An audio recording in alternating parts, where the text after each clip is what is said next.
Hello, hello, hello, everyone. We are back with another Love Your Liver live stream this week. Pretty exciting topic. My name is Dr. Garrett Smith, also known as the nutrition detective around these here YouTube parts. And yeah, today's topic is going to some of you who are very familiar with toxic bile theory and Love Your Liver type stuff. You are going to see, I was really actually kind of pleasantly surprised, and I wasn't shocked, but you'll see stuff in here that absolutely supports over and under types and like body fat as being a protector in a way against toxicity.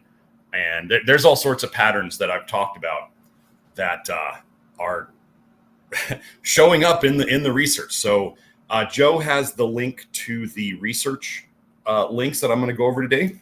So if you're one to follow those, Joe will be putting that into the live chat. And hello, everyone. Thank you for joining in the chat. So say you can post questions, but this is going to be a pretty decently big topic. So I don't know how many chats I'm going to get to. So let me see. What was it? Persistent. Let me see where we're going to start. But yeah, we're going to get into this stuff. So Joe, when you're ready, we can go to the sharing and we'll be off and running. Emma's asking no live vids anymore. Emma, I'm in Idaho right now, and I'm in northern Idaho, and we don't have great uploading speed here. So we have to ditch the video and we're just doing audio. So it's because of where I am. I'll be doing the live videos again once we are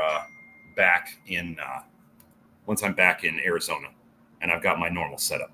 So anyway, but yes, we will be getting back to those. This is just another Idaho episode. So first, before we go into this, one of the biggest things we're going to be talking about, where I want to define things. I always like to define things first for everybody. We're going to be going over what persistent organic pollutants are. These are important words. So persistent, just simplified, means it's not going to break down well. It doesn't degrade well, or the other way you can think of it is it doesn't detox well, whether we're talking about in nature or whether we're talking about in us. So persistent means it means resilient, like it's resistant to being broken down. So let's go into this. Yes, it's Wikipedia. If you want to have a fit about that, find other things to worry about. Okay. Persistent organic pollutants are organic compounds. This means, carbons, hydrogens, oxygens, these kind of things. They're not toxic metals is what it means, is a big part of it. That are resistant to degradation, like I said, through chemical, biological, and photolytic. This is light breaking down processes. They are toxic and adversely affect human health and the environment around the world because they can be transported by wind and water. Most POPs generated in one country can and do affect people and wildlife far away from where they are used and released. So let's go over some of the POPs. We'll just call them POPs from here on out. Most POPs are pesticides or insecticides. For those of you who have been in the Love Your Liver program a long time, you understand that pesticides and insecticides are very commonly ALDH, aldehyde dehydrogenase inhibitors.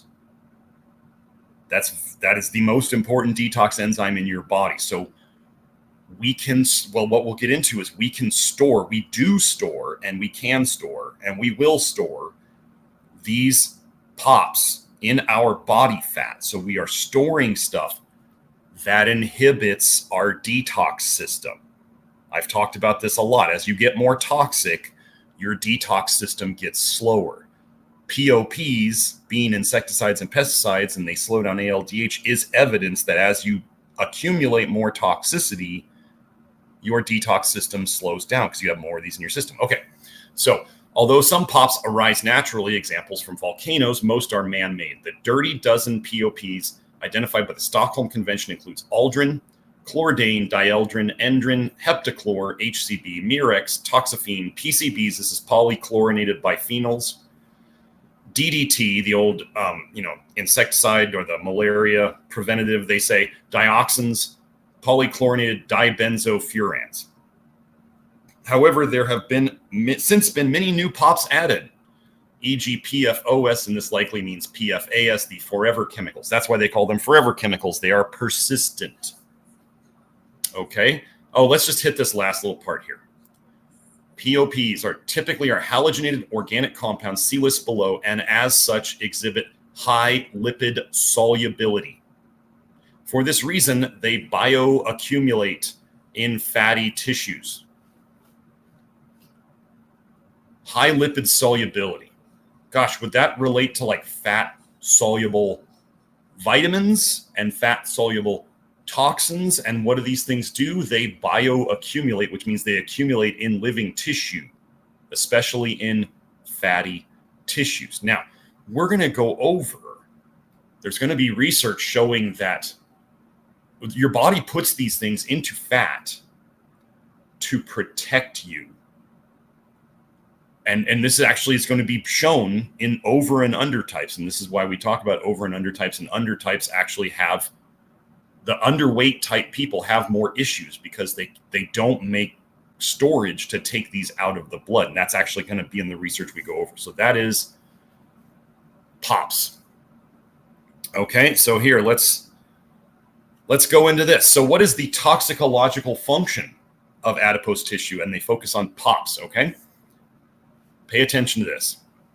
As a storage compartment for lipophilic, that means fat tissue loving POPs, adipose tissue plays a critical role in the toxicokinetics, or how toxins move around, of a variety of drugs and pollutants, in particular POPs.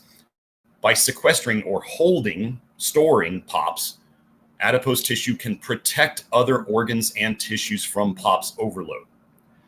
However, this protective function could prove to be a threat in the long run.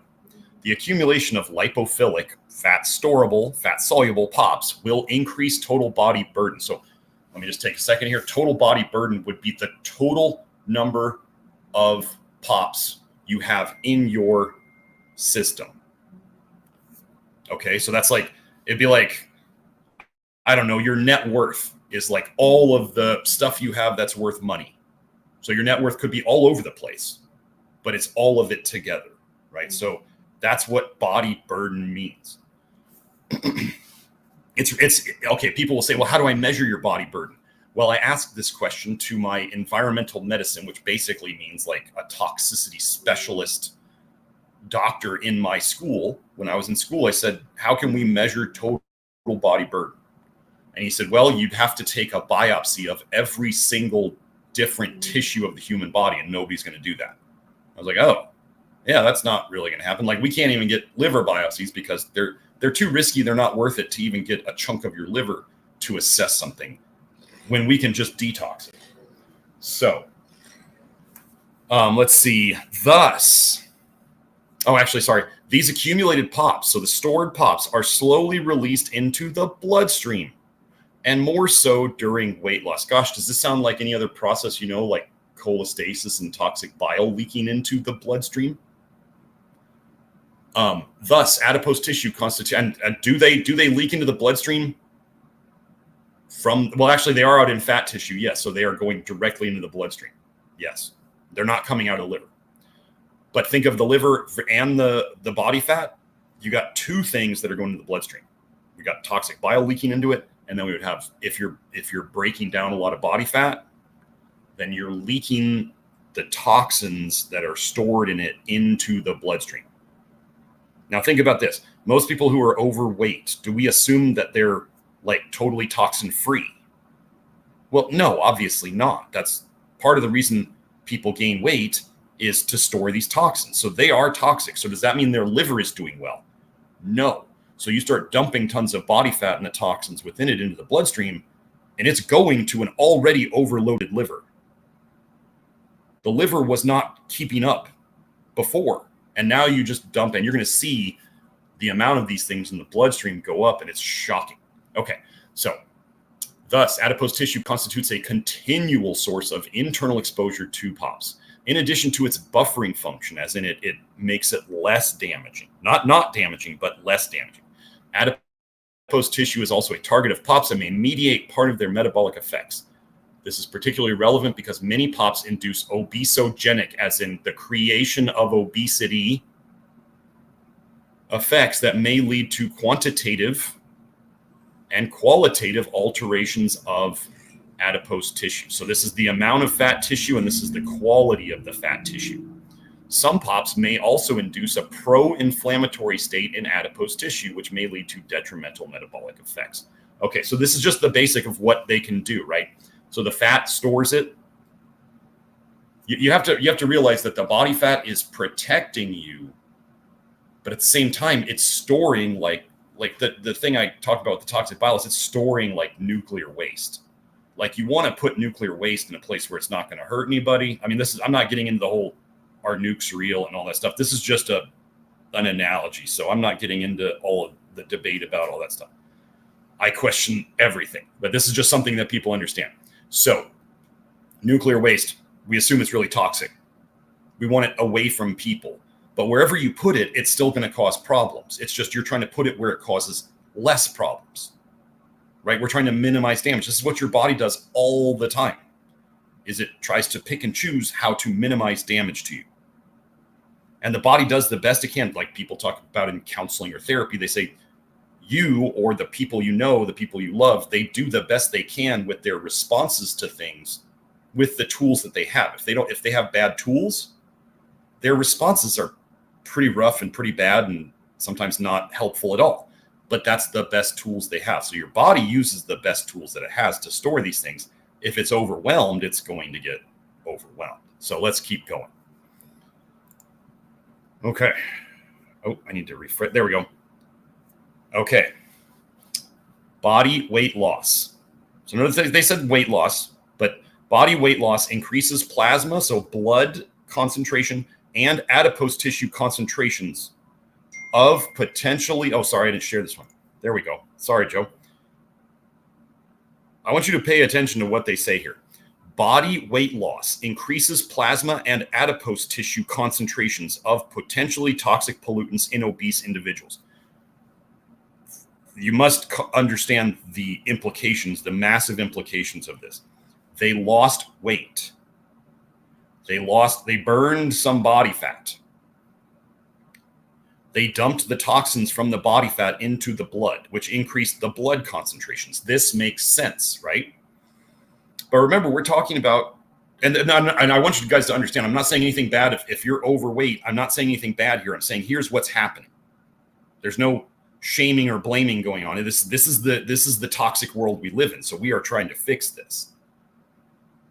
But those of you out there, let's say, who have done weight loss program after weight loss program and after weight loss program, and you notice, let's say you've noticed that it's more difficult every time to lose weight. And as you go along, let's say maybe you even start gaining weight in between each one, and you're baffled, and your nutritionist is baffled, or your personal trainer is baffled, and you're telling them, you're like, I hardly eat anything and I gain weight and I can't lose it anymore. I saw this. I worked in weight loss. Now, for everybody out there, a lot of personal trainers and nutritionists will just assume that their clients are lying to them. I don't assume people lie to me because it only hurts them. So if somebody lies to me about what they're actually doing, it doesn't hurt me. They're the one who wants progress. So if they don't do what I ask them to do, that doesn't hurt me. I might ask them, are you sure you're doing it? And if they say, yeah, then I take their word for it. So I took people's word for it that some people will get to the point where they could hardly lose weight. Like maybe some of you see this pattern. The first time you did some diet program, you lost, I don't know, 20 pounds, 30 pounds, whatever. And it came right off and you were like so happy. And it was probably a low calorie diet for most people. That's how their first experience is, right? So you get off the diet, you kind of go back to eating whatever it was you were eating, and then you regain the weight and you gain more. This happens often. So then let's say you go, well, that one diet worked great the first time. So let's do it again. And you do it again, and maybe you lose half as much as you did the first time. So maybe only 10 or 15 pounds. And it's a lot harder on you. It doesn't feel as easy as it did the first time. Okay, so then you get off the diet and then maybe you gain the weight back or you gain more than you had on before. And then you go and you do the diet again, the third time or fourth time, and all of a sudden, maybe you lose a pound or 2 or 3. And it's horribly difficult. I've seen this process too many times to think that it's not, that everybody's cheating on it and they're just lying to you. So what if, and you're going to see this pattern in the research, they're going to be theorizing and they're going to say it, what if every time you lost weight, so remember, you dump the toxins into the blood. The liver is already not working well. So where will the body put those toxins right back into? You cannot have too high concentrations of toxins in your blood or you will die. So it will put it right back into the fat that is left. You understand? So you empty out one fat cell of the fat and the toxins. Your body doesn't like the elevated toxins in the blood that much. So it puts it right back. It jams it into the fat cells that are still there. What does the title study here say? It says body weight loss increases plasma, blood, and adipose tissue concentrations. Losing weight increases the concentrations of toxicity in the fat. Okay, so let's go through this now. So I wanted you to understand that. While there appears to be a consensus among scientists and clinicians that body weight loss reduces the risk of several chronic diseases, these apparently favorable effects should be balanced against any potentially harmful side effects of weight loss. In this regard, weight loss has been shown to produce an increase in blood concentration of potentially toxic organochlorine pollutants in animals that can cause prejudice, or I believe they mean bad effects to health. But human data are lacking, right? So they looked into 39 obese individuals, a low-calorie diet for 15 weeks. Organochlorine pollutants were found in every subject, and all 19 compounds detected has their plasma concentration, their blood concentration increased following the low-calorie diet. Average body weight loss was 9.5 kilograms, which is about, let's just say, 20 pounds. 15 of the compounds, the increase was statistically significant. When compared with a control group, 5 of the compounds increased significantly. Listen to this. These observations persisted after an 18-week low-fat diet, exercise program follow-up. The same patterns were still there after, 4.5 months? The blood concentrations of toxins were still elevated. Increases were correlated with the amount of body weight loss. That makes sense, right? You dump out more fat and more toxins, you have a higher increase. And adipose tissue analysis yielded similar results. As their concentration of organochlorine compounds increased following treatment. So if this is why we've been talking, I never claimed previously that this program helps people to lose weight. I want anyone listening to this video here. I am not a weight loss guru or expert. That is not what I do. And why is that? Okay. If you're watching this and your main concern is weight loss and you have other health problems, because let's be clear here, there is no such thing as healthy obesity. It doesn't exist. I'm sorry. No matter what the mainstream says, it doesn't exist. If somebody is obese, they are toxic and they are deficient, and there are other health issues that they are not talking about. Again, nothing against people who are overweight. I lost 25 pounds myself on purpose because the Love Your Liver program, for me, I just ate too much. I just ate too much food and I just had to calm down on the food. That was me. Okay. So anyway, I concentrate on health issues. I want to fix health issues. And if people have fat loss or muscle gain or whatever from the program as they are improving their health, that is what I am after. Why do so many people get frustrated with fat loss programs or weight loss programs? It's because nobody deals with the toxicity. And you have people who are very toxic, who are simply concentrating the toxins in their fat tissue and in their blood. And now imagine this. What if these toxins, which they likely are, fat-soluble toxins like vitamin A, vitamin E coming out, and then all these persistent organic pollutants, what if these come out into the blood and they suppress your metabolism, your metabolic rate, your thyroid? Oh, we're going to see that in one of the papers.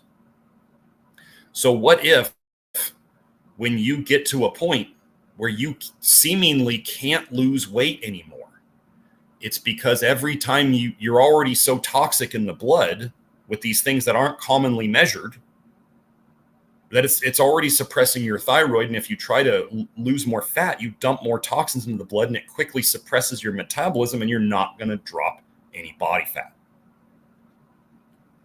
Let me just say this right now. For all of this, my suggestion is not to do drastic low-calorie weight loss programs, and especially don't do them without exercise. You're going to see how exercise helps oxidize and break down these toxins.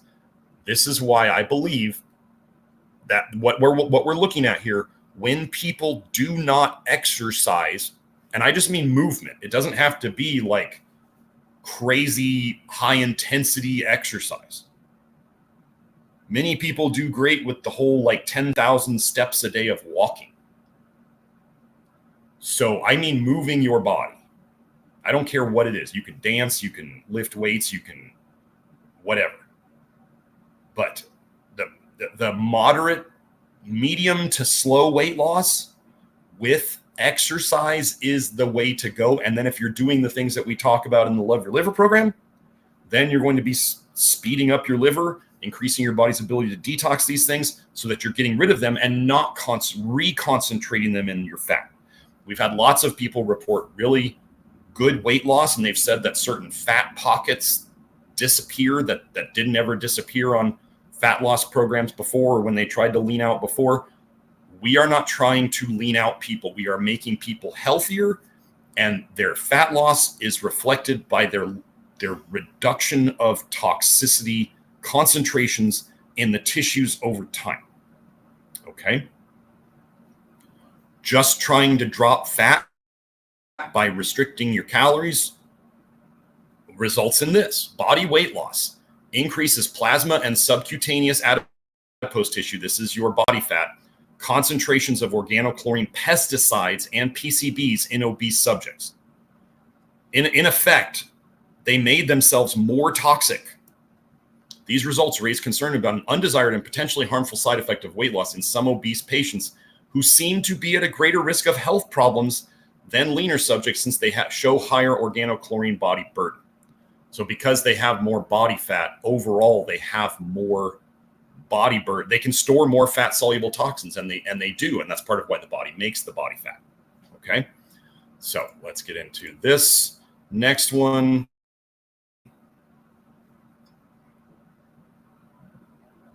Oop, there we go. Fate and complex pathogenic. This is disease causing. Complex disease-causing effects of dioxins and polychlorinated biphenyls, that's PCBs, in obese subjects before and after drastic weight loss. So they characterize the total body burden and their redistribution in obese individuals before and after drastic weight loss. POP content. They looked at 17 of these, 18 of these. In different adipose tissue territories was similar, allowing us to assess total POP body burden from a single biopsy. So they tested it out and they said there's a common enough pattern here that we can just do one fat sample.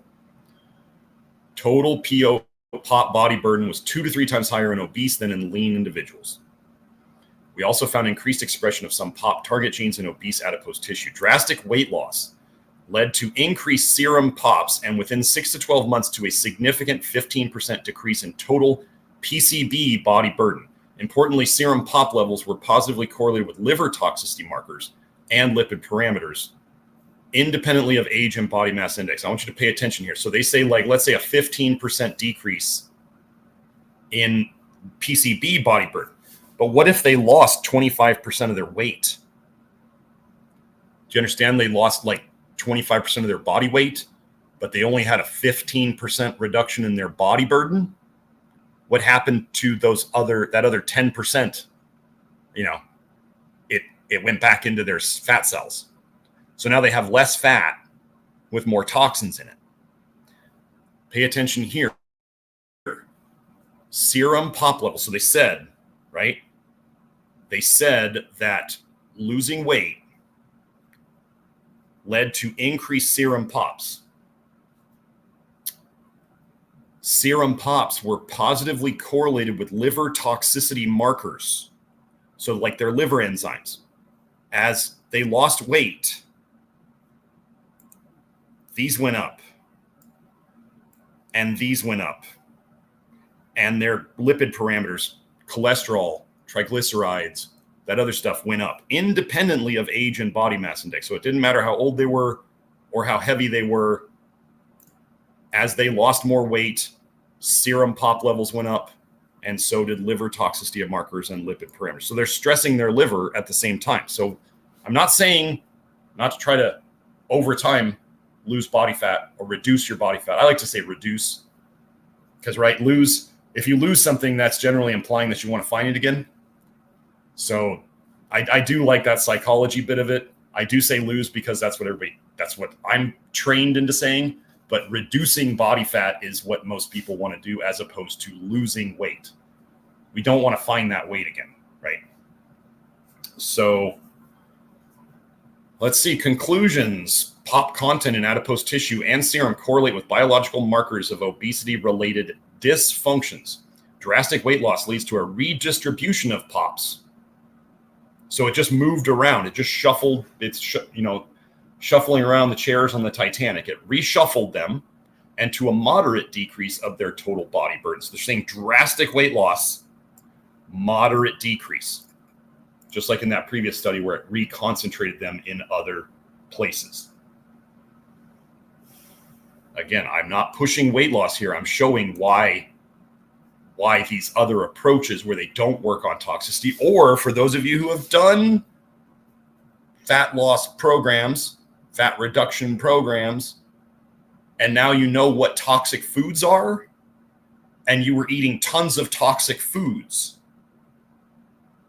And then there were more problems later. Okay. I do also want to say one thing while we're talking about toxicity. One of the funny things that I found about like the health community, right, is there's people out in the health community who say fats are the answer, like more and more fat is the answer. And there are people out there saying more and more carbs, or even the Peters saying sugar is the answer and all of this stuff. If you watch my glucose and dextrose video, sugars turn into aldehydes. At least glucose can turn into at least 4 different aldehydes. PUFAs, polyunsaturated fatty acids. And if you eat any fat, you're eating some PUFAs. Okay. There's no pure saturated fat unless you're eating a very chemically purified saturated fat. If you're eating a natural fat, even butter has some PUFAs in it. Okay. So does coconut oil. So PUFAs turn into aldehydes, malondialdehyde and 4-hydroxynonenaldehyde. So let's just say in the West, what has gone up over the decades?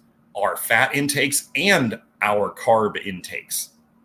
So we have increased our aldehyde production in our systems, whether it's fatty aldehydes or whether it's aldehydes related to carbohydrates. We just went over how POPs slow down ALDH. So your detox system slows down. What is the commonality? What do we know that breaks down POPs? Well, I'm going to go over it later, but we know exercise, movement breaks down POPs. And what was I thinking? Oh, protein generally doesn't add to the aldehyde load. Okay. So what is a commonality between many of the weight loss approaches out there? They're generally higher in protein. And one of the easiest ways to kind of reduce your caloric intake, which would also reduce your aldehydes, would be to generally reduce any excessive fat intake. And then what do they also tend to limit? Sugar. So it's kind of weird, isn't it, now that you know that sugars can turn to aldehydes and fats can turn to aldehydes, and weight loss diets are generally limiting those. But what if we could reduce the POPs and make our aldehyde dehydrogenase run better, and then you can process all of that stuff even faster and get out of the toxicity situation faster, which means your body says we don't need to store all this fat, and you're not reconcentrating all the toxins in the fat tissue that's left. Do you understand what I'm saying? We are a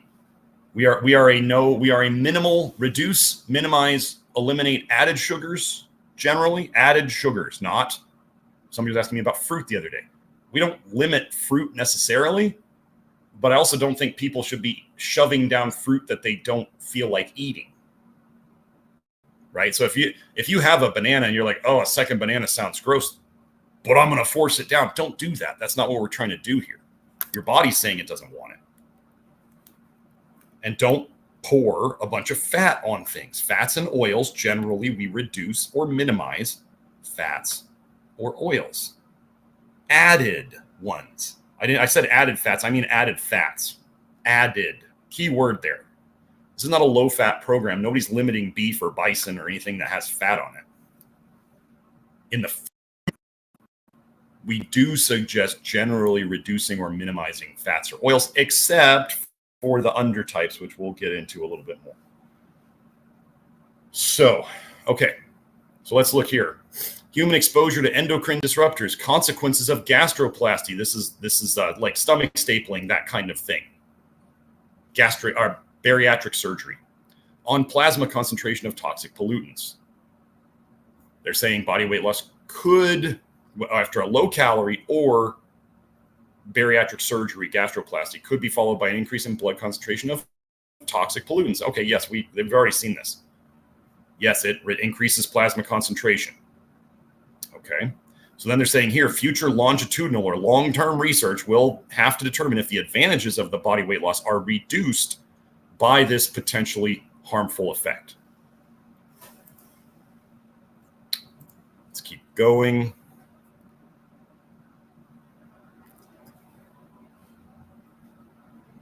This is the one. I'm going to read this whole one.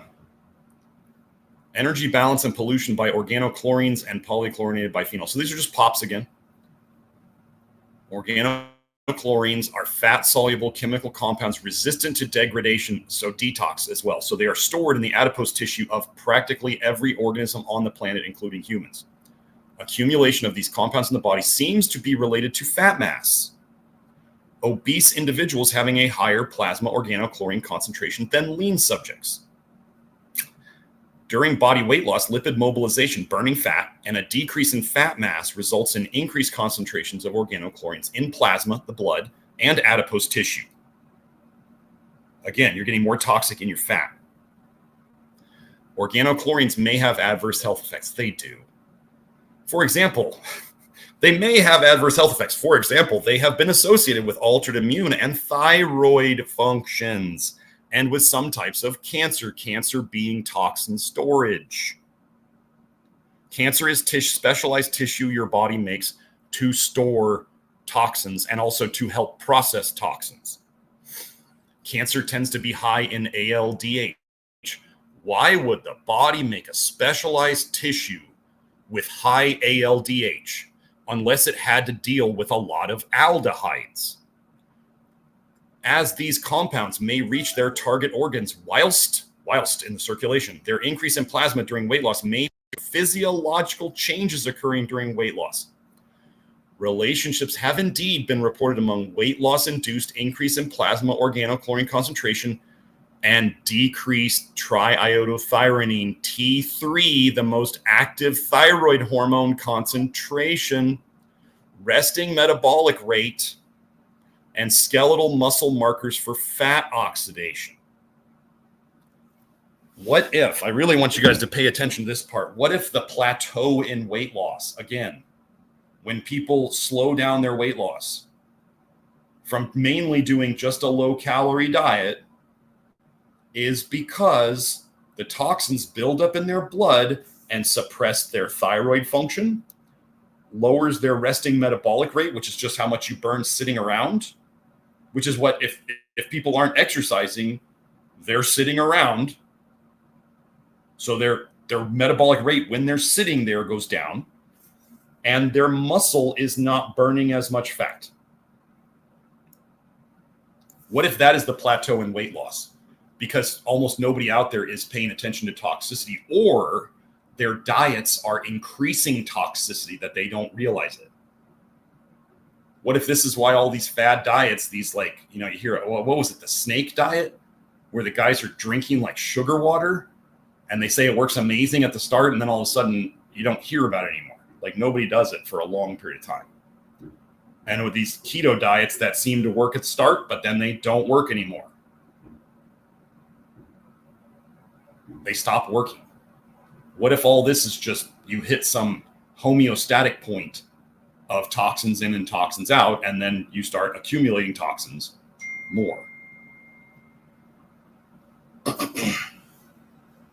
So let's see.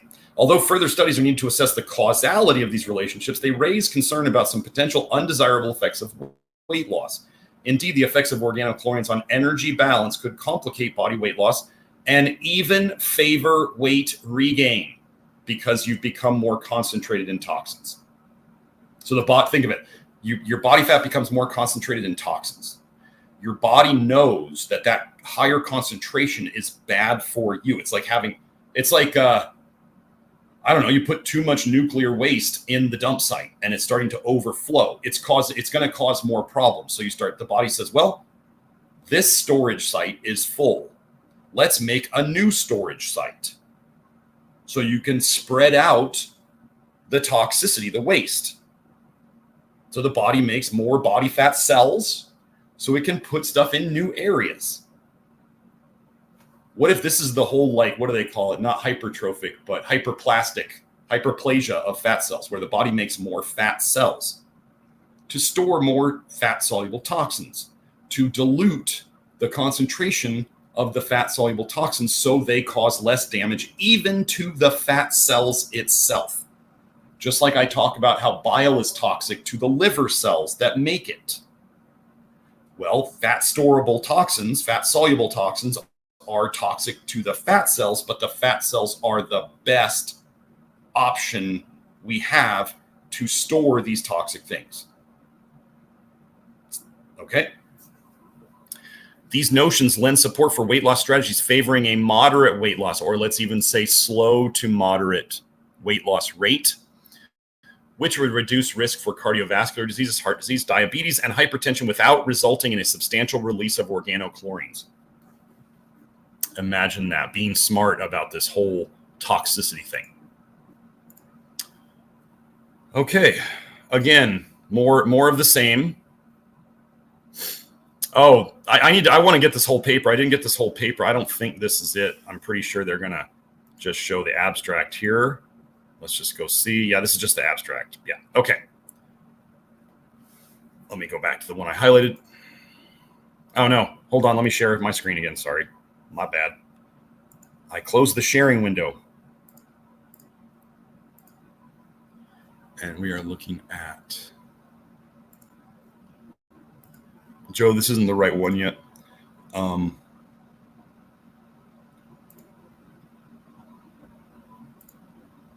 we at?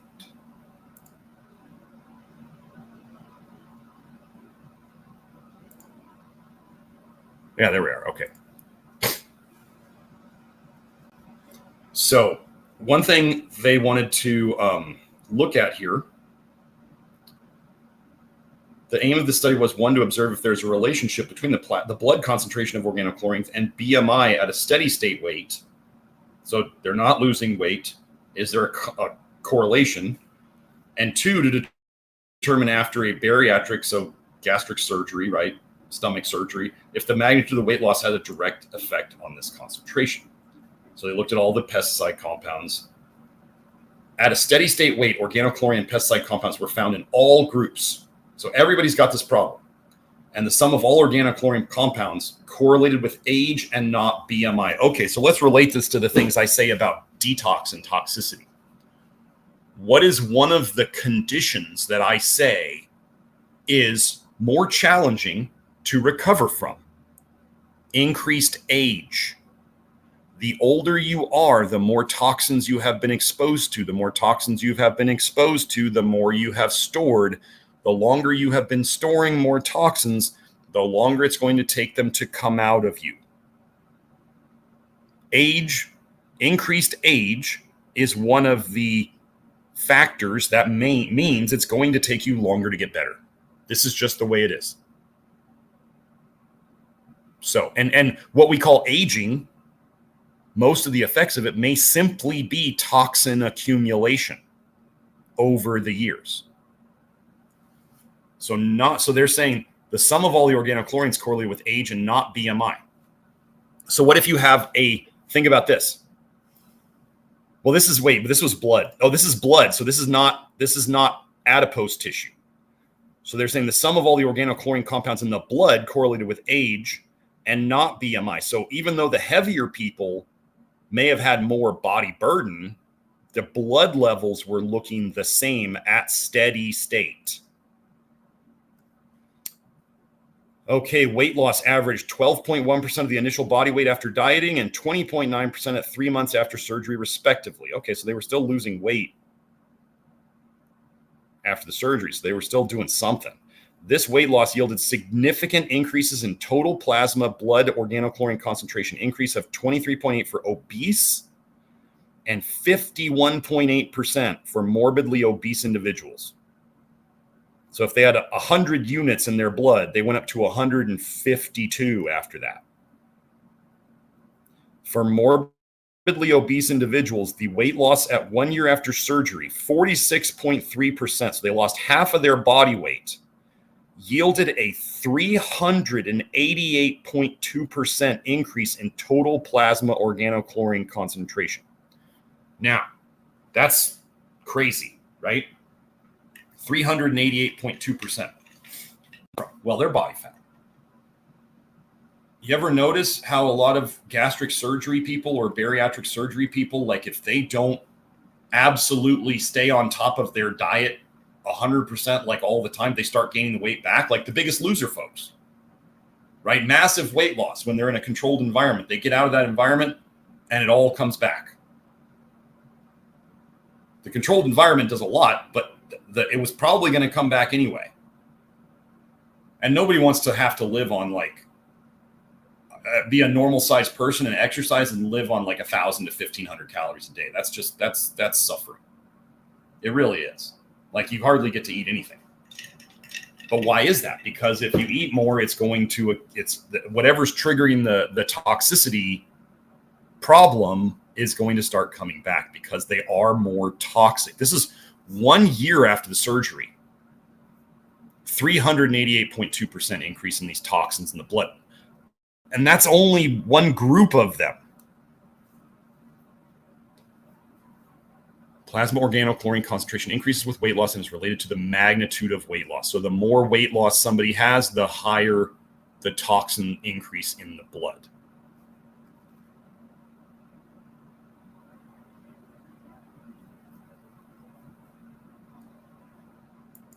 Okay.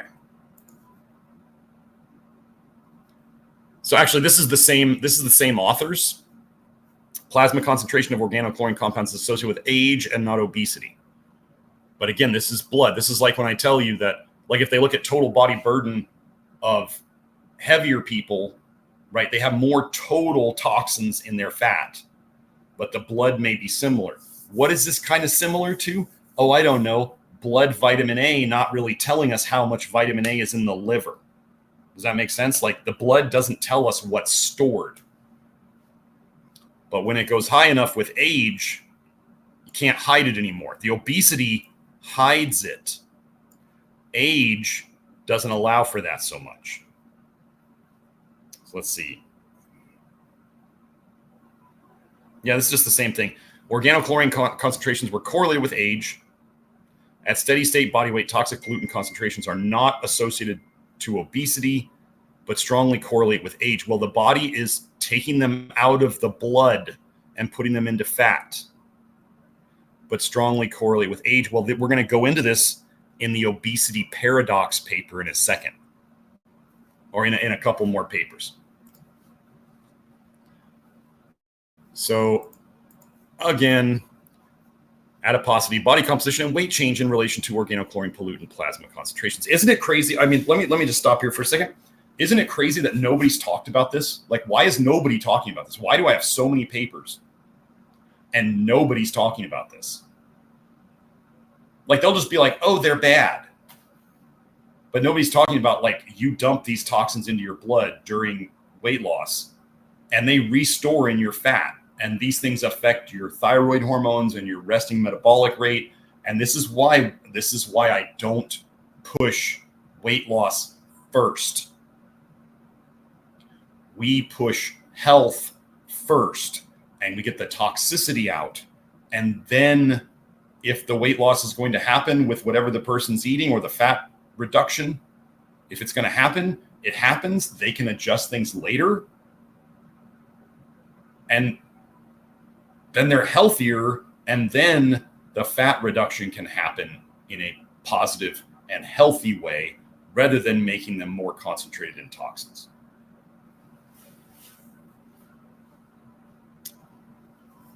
Here we go. Indicators of greater adiposity. So more fatness.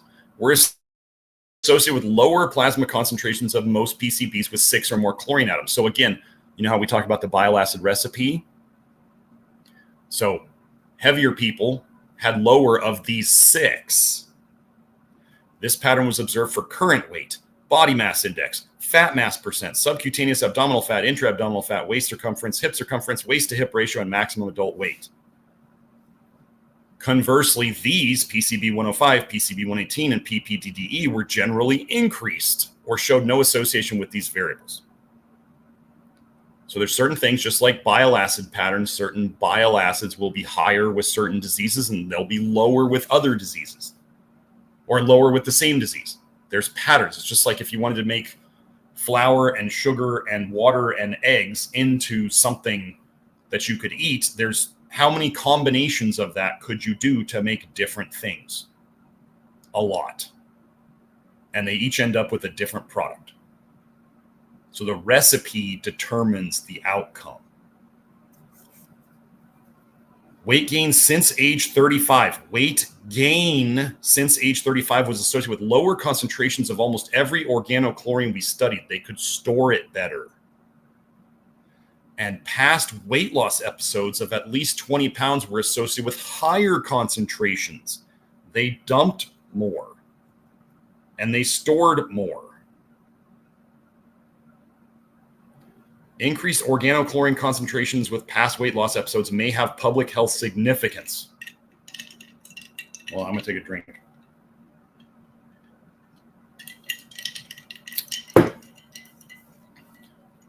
The body fat is protective, so you're not... If the body fat is protective and storing toxins in a better way than any other tissue can, we don't want to just rip it away. Understand? That's why we don't do fat loss, fat reduction, weight loss, whatever first. Toxin processing, intake of toxins is reduced. Removal of stored toxins is increased. This is what we do. Okay, here we go. Adverse effects of weight loss. Gosh, there's adverse effects of weight loss. Why does nobody talk about this? Are POPs a potential culprit?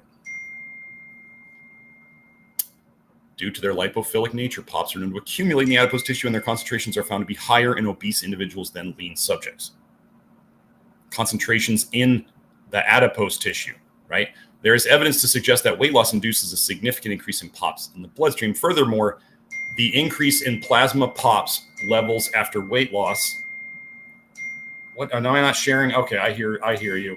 Wait. Am I on the right one now? Why am I looking at the screen like this? There we go. This is right. Right, Joe? Are we good now? Should be good.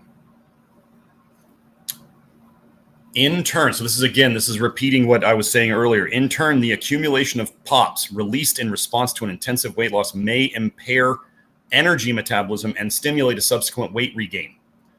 Thus, the purpose of this review is to provide insights about the role of POPs on cardiometabolic risk factors during weight loss and weight regain that could potentially explain, at least in part, the adverse effects observed in certain weight loss studies. Losing weight fast tends to lead to weight regain because of the concentrated toxicity. Okay, the obesity paradox paper. This is a great one. Okay, so let me just give a quick rundown, a very quick rundown of the pattern or the trends. So this is not true for everyone at all times. Okay, this is a trend.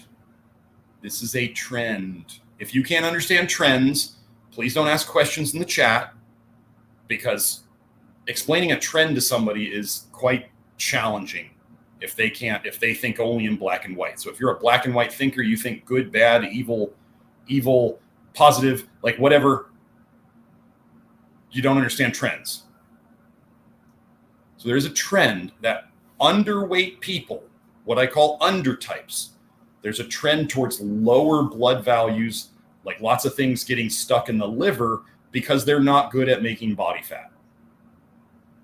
Undertypes tend to have stronger health issues. Like these are the people often who are very, very sensitive to things. They don't tolerate a lot of things. They're underweight. They couldn't put weight on if they tried because something's not working right. So yeah, we have underweight and we tend to have lower labs. Okay, so then we go overtypes. Wait, where's my thing? There it is. Am I sharing the screen? I'm sharing the screen. Overtypes. Overtypes they make body fat easier. This is overweight people. When we look at their labs, they tend, these are important words. They tend to have higher numbers on their blood labs. Okay? They store more stuff. Oh, I've got Kelsey over here sending me research while I'm on my live stream. Nice. Thank you, Kelsey. I will have to, I'll have to look that up. Okay, I will put that in. Actually, wait, let me open that one up. Hold on, let me get this link and I'll copy the link. I'll put this at the end. And I'll be right back to the one I was talking about. Just unplugged a device from. Can you still hear me, Joe? It just said I unplugged a device from the audio jack, and I want to make sure I'm still good. Okay, great. And where's the obesity paradox one? Hold on, I lost my tab. Oh, no, it's right there. It has the little thing on. Okay, here we go. The association between obesity and mortality in the elderly differs by serum concentrations of POPs, a possible explanation for the obesity paradox. This is showing exactly that the fat, if you're able to make fat, it is protective. Longevity studies, mortality studies consistently show that nobody talks about this. Underweight people, chronically underweight people, the people who cannot gain weight, actually die the soonest. Nobody talks about them because there's not a lot of them. And some people are still, because they all want to be skinnier, they go, oh, well, you're just so lucky to be thin and you're not fat. Well, it's not a positive situation in terms of health to be chronically underweight. And those of you who are underweight and listening to this, you know, underweight people, sometimes on the Love Your Liver program, they have to add some fats or oils to their program, because what do fats and oils do? They hold on to toxins, fat-soluble toxins. Well, what would underweight people have trouble making? Body fat to store fat-soluble toxins. So they may have to take in some fat to kind of soak up some of those toxins.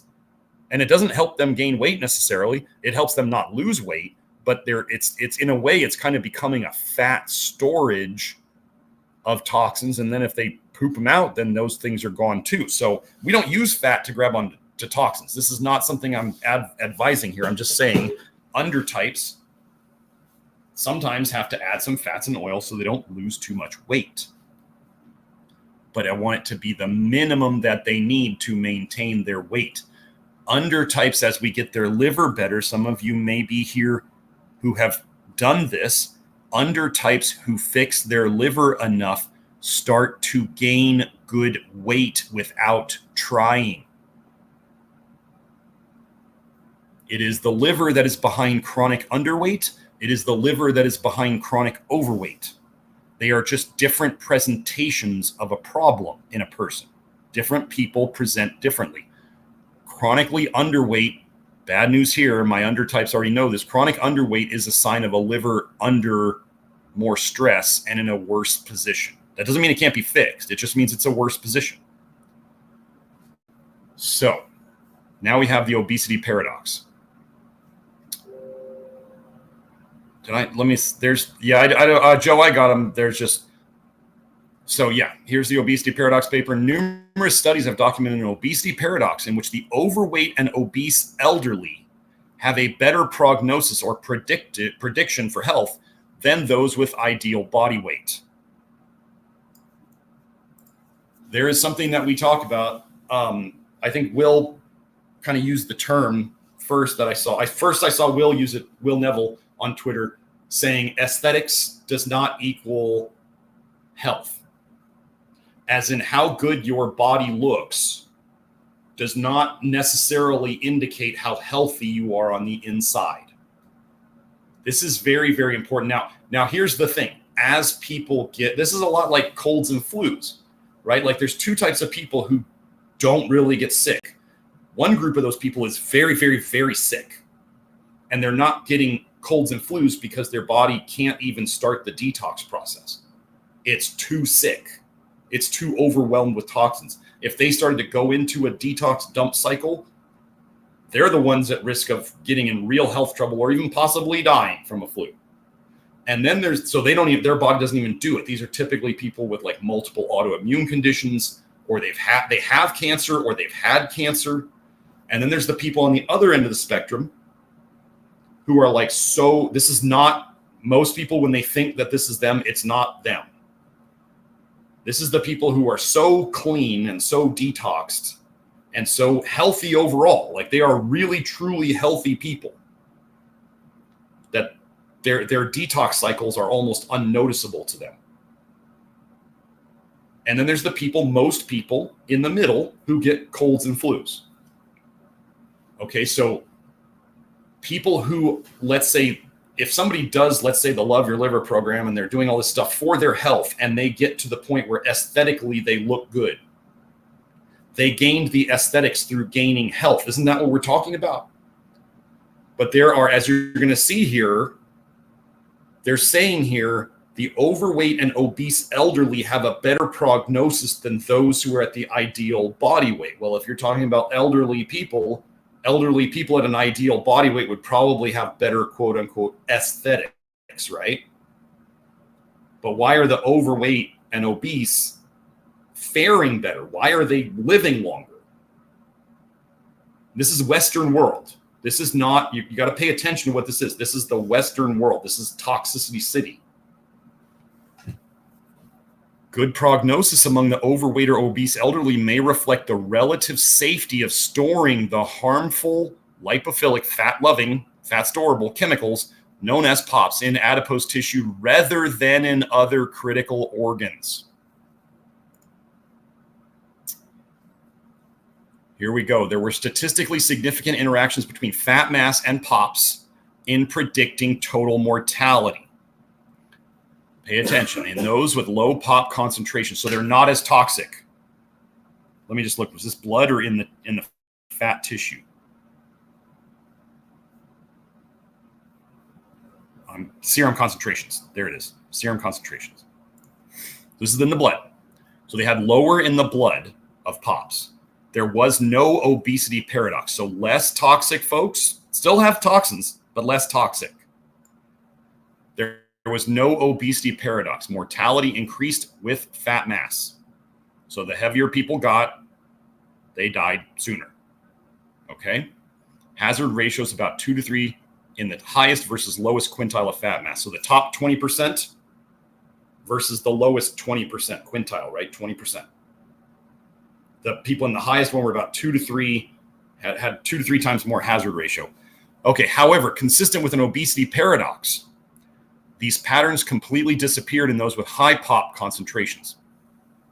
So the higher POP concentration in the blood and more fat mass. Compared with the lowest quintile of fat mass, statistically significantly lower mortality was observed in the elderly in the third. So that's like, what is that? 40 to 60th percent to fifth quintiles. That would be 80 to 100%. So from the 40th percent to the 100% of fat mass. So the heaviest people had lower mortality when they had higher toxins in them. Fat is protecting you. You don't want to rip it away. In the case of polychlorinated biphenyls, the mortality in the highest quintile of fat mass, pay attention to this, PCBs, the mortality in the highest quintile of fat mass was only 1/5 of that in the lowest 20% of people, lowest quintile. These findings are consistent with our hypothesis that adipose tissue provides relatively safe storage, relatively, not perfectly safe storage, but relatively safe storage of toxic lipophilic chemicals, a phenomenon that could explain the obesity paradox. Although weight loss may be beneficial among the obese elderly with low POP concentrations, weight loss in the obese elderly with higher serum concentrations of POPs may carry some risk. Overs versus unders. Does this one have a, let me see, did I mark this one? I may not have marked this one. Okay. Accumulation of distinct POPs is associated with adipose tissue inflammation.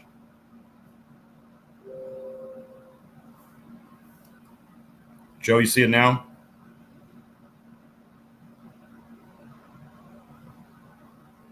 Yeah, got it. Okay, cool. Oh, let me make it a little bigger.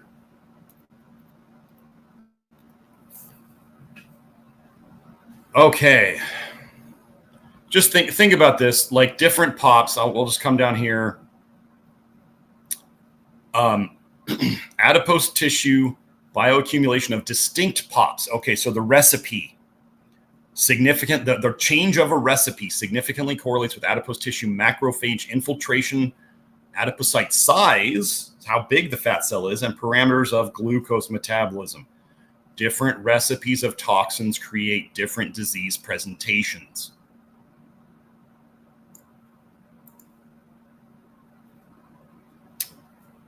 Let's see.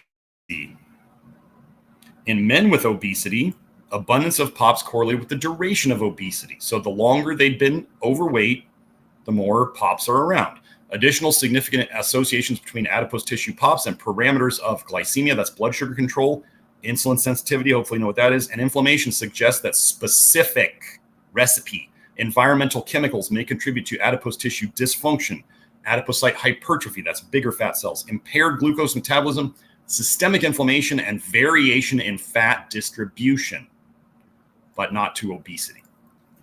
So you remember how we were saying, I've got people giving testimonials now that different fat pockets, different fat deposits are going away as they detox more. Variation in fat distribution.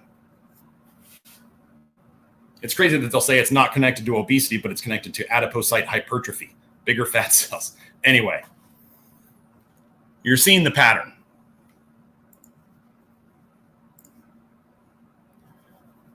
I'm not going to spend a lot of time on this one, but here we see associations of fat mass and lean mass. This is muscle, and this is fat, right? With bone mineral density differs by levels of persistent organic pollutants. Toxicity is affecting your bone density and your muscle mass.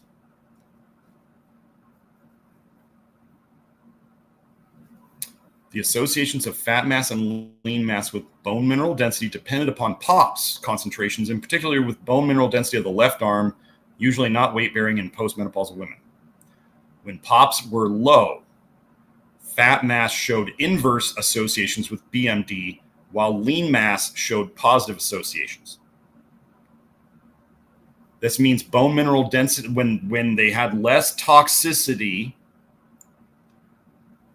higher BMD, lower fat mass. Higher BMD, higher lean mass. That's what BMD with LM positive association means. More BMD, more bone mineral density, more muscle mass.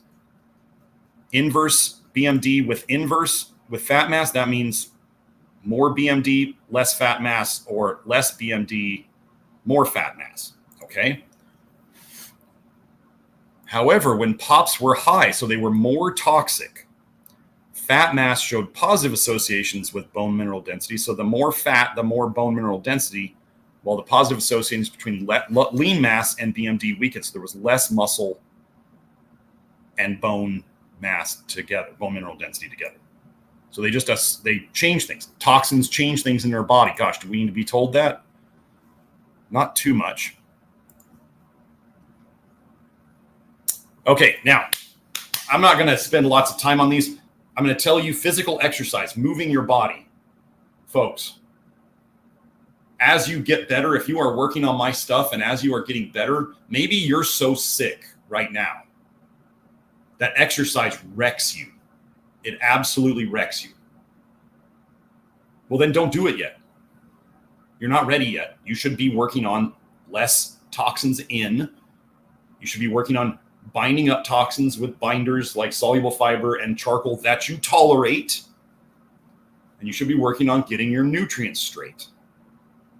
And as you feel better, you will likely be able to exercise more, and you will likely start feeling like exercising more. And I'm going to tell you that if you've just kind of never been into exercise and moving your body at all, and it's just something that's totally foreign to you, if you want to be healthy, you're going to have to figure out how to do it. Our bodies are made to move. You don't get to be healthy and not move your body. Okay, as one person saw on Twitter about Brian Johnson going dancing and fracturing his ankle, which is a really bad sign. As they say, it all begins with a fall.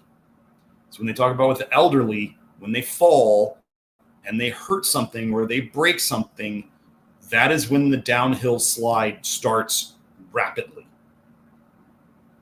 because they stop moving. You need to move your body to be healthy. You need to move your body to keep your muscle. You need to move your body to keep your bones. You need to move your body to break down toxins. What does exercise do? It increases oxygen. It increases oxidation. How do we break down toxins? Oxidation. What are we going to see the connection here between physical exercise and POPs? Exercise increases oxidation. Oxidation breaks down POPs. People who exercise have less of these POPs in them. This is why any type of fat reduction that people do absolutely must include some kind of movement, because they're dumping all these POPs into their system. And if you don't get rid of them, they're going to suppress your thyroid, suppress your resting metabolic rate, suppress your skeletal muscle fat oxidation, as we saw before. So here, physical exercise and POPs, okay? Physical exercise is conducive to reduce POPs body burden, the total amount in your body, and resistant to health hazards of POPs generally. Gosh. Could this explain some of the paradoxes in weight loss where some people get worse and some people get better? Was exercise the main difference? Possibly, quite possibly.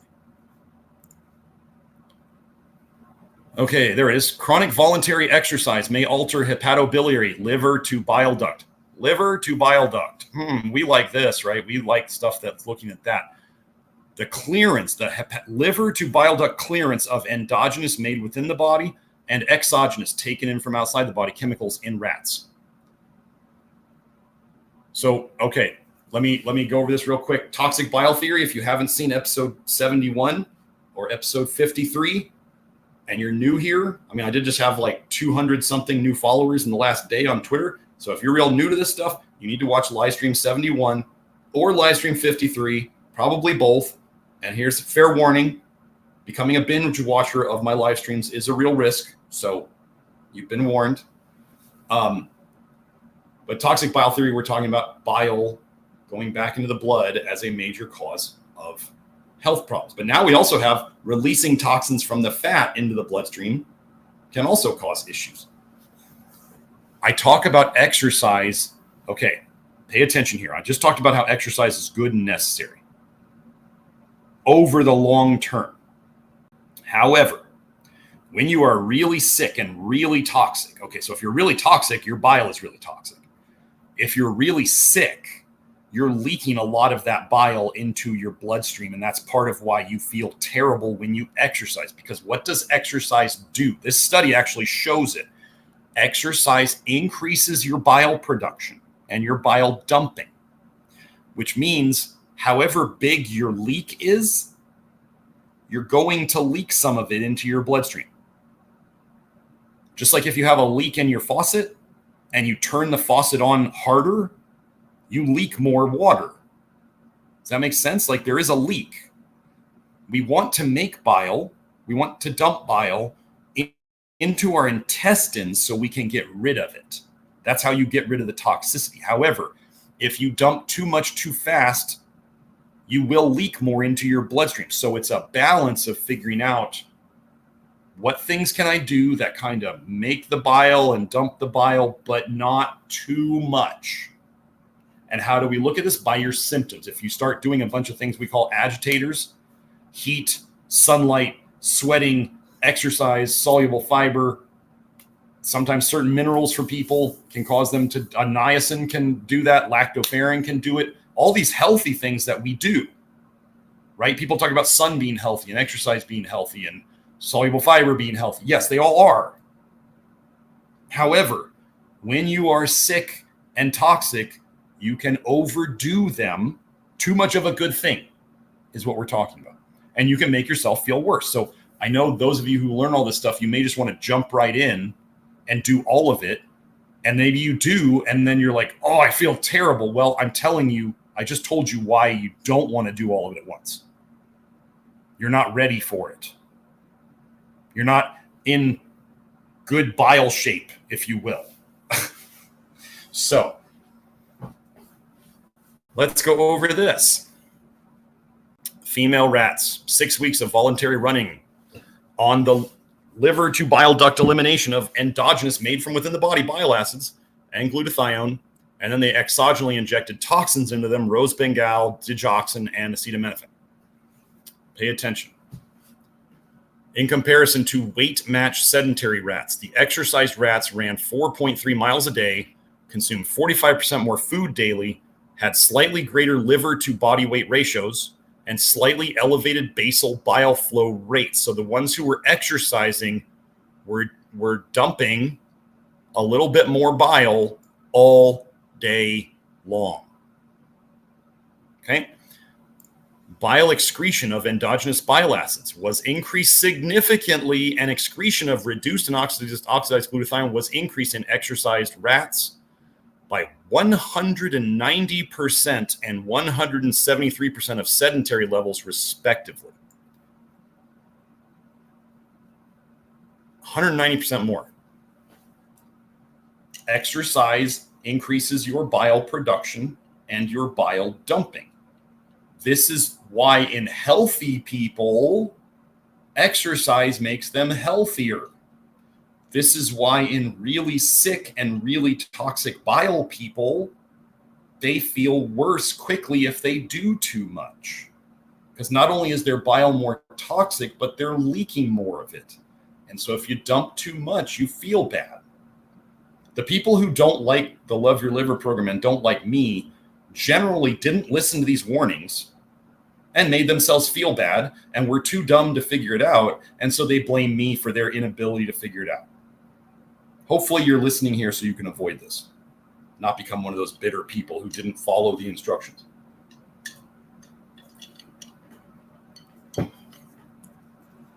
Total clearance, bile clearance, and maximum biliary excretion, bile excretion of the injected organic anion rose bengal were elevated in exercise rats by 86%, 440%, and 85% respectively. Exercise helps you detox toxins. Finally, study of the analgesic acetaminophen, as in paracetamol, Tylenol, revealed that total and biliary clearances were increased by 37% and 42% respectively in exercise rats. Exercise is a form of detox. Detox can be overdone. Okay.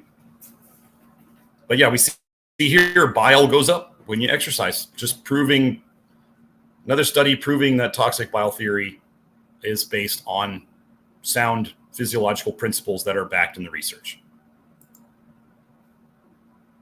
The haters really don't like it when I'm right.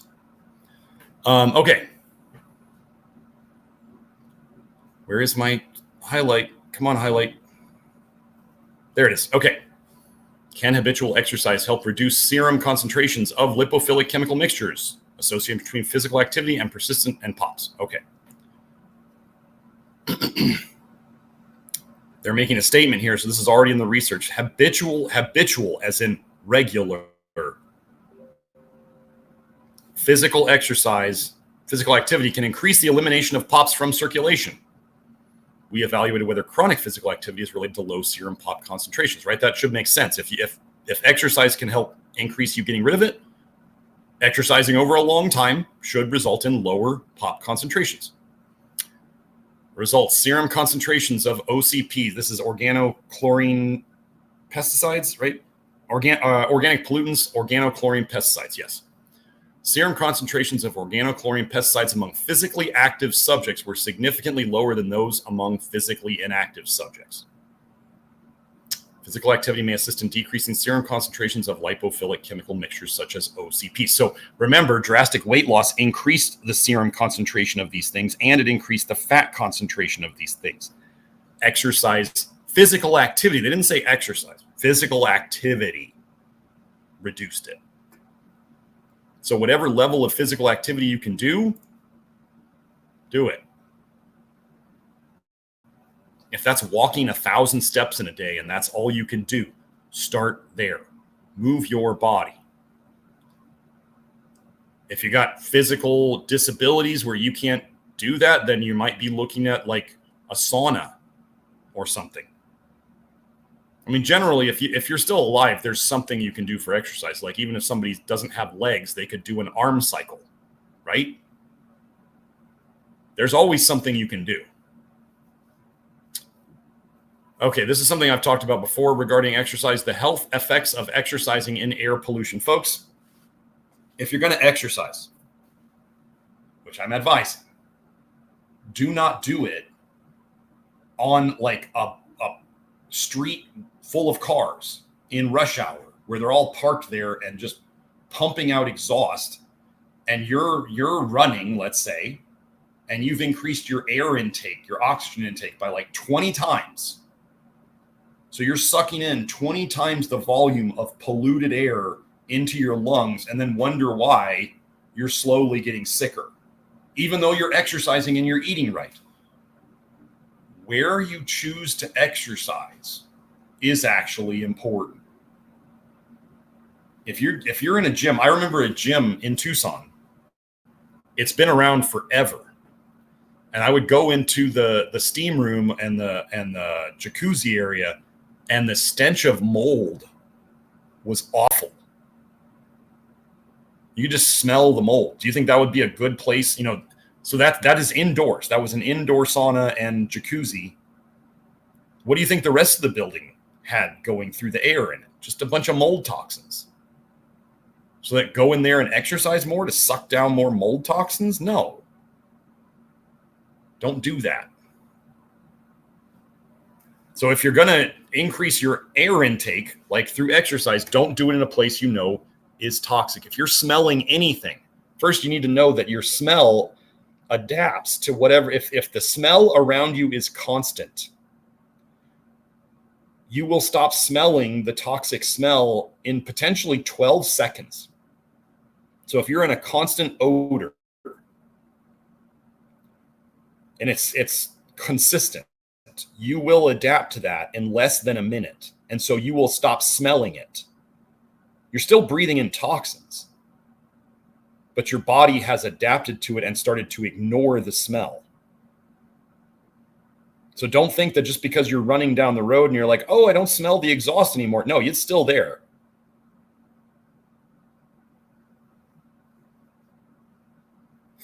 So let me just read this real quick.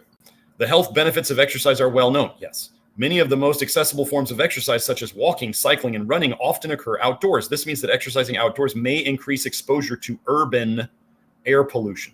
Regular exercise plays a key role in improving some of the physiologic mechanisms and health outcomes that air pollution exposure may exacerbate. You do not want to have like 6 of one and half a dozen of the other. You don't want good and bad. You don't want to undo your good with the bad. This problem presents an interesting challenge of balancing the beneficial effects of exercise along with the detrimental effects of air pollution upon health. This article summarizes the pulmonary, lungs, cardiovascular, heart, cognitive, brain, and systemic, the whole body health effects of exposure to particulate matter, ozone, and carbon monoxide during exercise. Let me tell you this too, folks. Sucking down vapes and tobacco and weed, sucking down burning things. They're called combustion byproducts. I don't care what you think people in the past did. Sucking down smoke or vaporized glycerin or vaporized polyethylene glycol antifreeze, sucking those things into your lungs is not good at all. Okay? And we're talking about particulate matter here. That's what they're talking about. Go look up combustion byproducts. That's fun. It also summarizes how air pollution exposure affects maximal oxygen consumption and exercise performance. This article highlights ways in which exercisers could mitigate or reduce the adverse health effects of air pollution exposure during exercise and draws attention to the potential importance of land use planning and selecting exercise facilities. So maybe don't put your outdoor track right next to a highway. That'd be a good concept. Is this going to show me? There it is. Is physical activity. Oh, wait, let me make that bigger before Joe tells me to make it bigger. Is physical activity an efficient strategy to control the adverse effects of POPs in the context of obesity? Hey, isn't that what we've been talking about? The main objective of this narrative review is to discuss the different pathways by which physical activity may counteract POPs' adverse effects. The research that we carried out seems to indicate that physical activity could positively influence several pathways negatively influenced by POPs, such as insulin resistance, inflammation, lipid accumulation, adipogenesis, that's the creation of new fat, and gut microbiota dysbiosis. Well, we talk about that here a lot. That are associated with the development of obesity. This review also indicates how, through the controlled mobilization of POPs, not drastic weight loss, exercise, controlled mobilization of POPs. Physical activity could be a valuable approach to reduce the concentration of POPs in the bloodstream. These findings suggest that physical activity should be used to counteract the adverse effects of POPs. Yeah. Don't try to do weight loss without movement unless you're so heavy and physically incapable of doing it that you can't do it. But as soon as you can, do it. Now this is the second paper I wanted to go over today on how aesthetics does not equal health. Remember the obesity paradox in the elderly. It was actually, I forget his name on Twitter. I think it might be Adam. Anyway, Adam, I think it was Adam. No, I think I got the wrong guy. Anyway, it doesn't really matter. But thank you to this person. If you're listening and you posted this paper on Twitter, today's live stream is dedicated to you because this is what started me down the whole toxicity as or obesity as a toxin storage mechanism. So this is what started me down. So thank you. Association between soil heavy metals and fatty liver disease in men in Taiwan, a cross-sectional study. Did I miss something?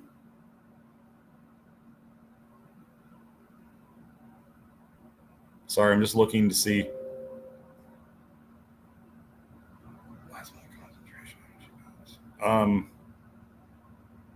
Joe, I think I said enough on those. I think I'm good on leaving those out. I don't need to hammer the same point home too much. I've done that enough this time. Joe wanted to make sure I went through all the references, and I might have jumped ahead because I've just it got a little repetitive. But I like to do that so you guys see that this is not like some single study. There's a lot of stuff behind this. So, soil heavy metals and fatty liver disease in men in Taiwan. What is modern medicine like to call liver disease? They call it silent liver disease, especially fatty liver. Okay.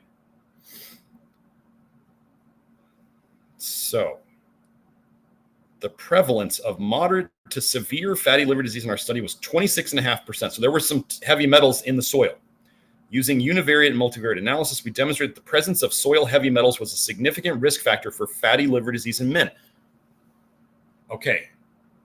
Toxic metals, we don't think of those. We don't normally think of those as being fat storable or fat soluble toxins.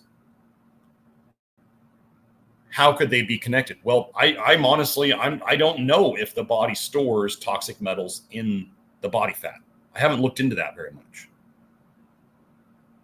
However, one thing I do know is that toxic metals would damage your liver because you do store them in the liver and the kidneys. I have tons of evidence of that.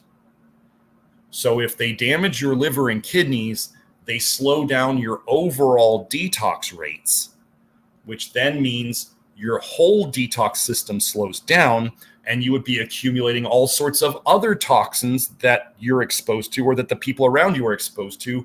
And if your liver is slower than theirs, you get fatty liver quicker because many of these toxins are fat soluble or lipophilic. And so how can the liver store these fat soluble toxins as well? It creates more fat in the liver. It can make body fat. It can make liver fat. It could make both. It could make one or the other, as we are about to see. So with stratification by BMI, body mass index, or how heavy somebody is, and gender, lean men with a BMI of less than 24 were the most susceptible to soil heavy metals. Lean men were the most susceptible. Let's look at this last line. Our study suggested a significant association between exposure to soil heavy metals and fatty liver disease in lean men. Does aesthetics, like being a lean man or a normal weight elderly person, does aesthetics equal health? No, it doesn't. If you achieve good health, should the aesthetics follow? Yes. So do we pursue weight loss first? No, we pursue health and less toxicity first. The aesthetics follow. And if you're less toxic and you want to do specific work on your aesthetics, it comes much easier. Okay? But yeah, they had the lean men who were, all of these people were exposed to the same toxicity generally in this area. And the lean men had the most fatty liver. They were lean, but they had the most fatty liver. So being lean does not mean you don't have fatty liver.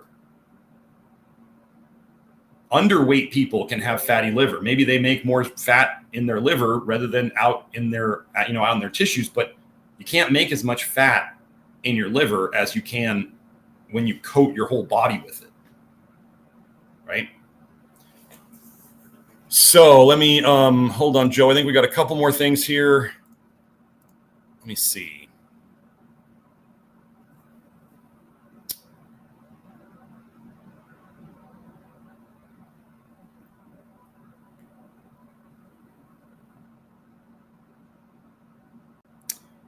I found something on, I'm just going to share this one anyway. I don't know if this is on the sheet, Joe, but longitudinal changes in POPs from 2001 to 2009 in a sample of elderly Swedish men and women. 5-year trend. So are these people trying to lose weight? What are they trying to do?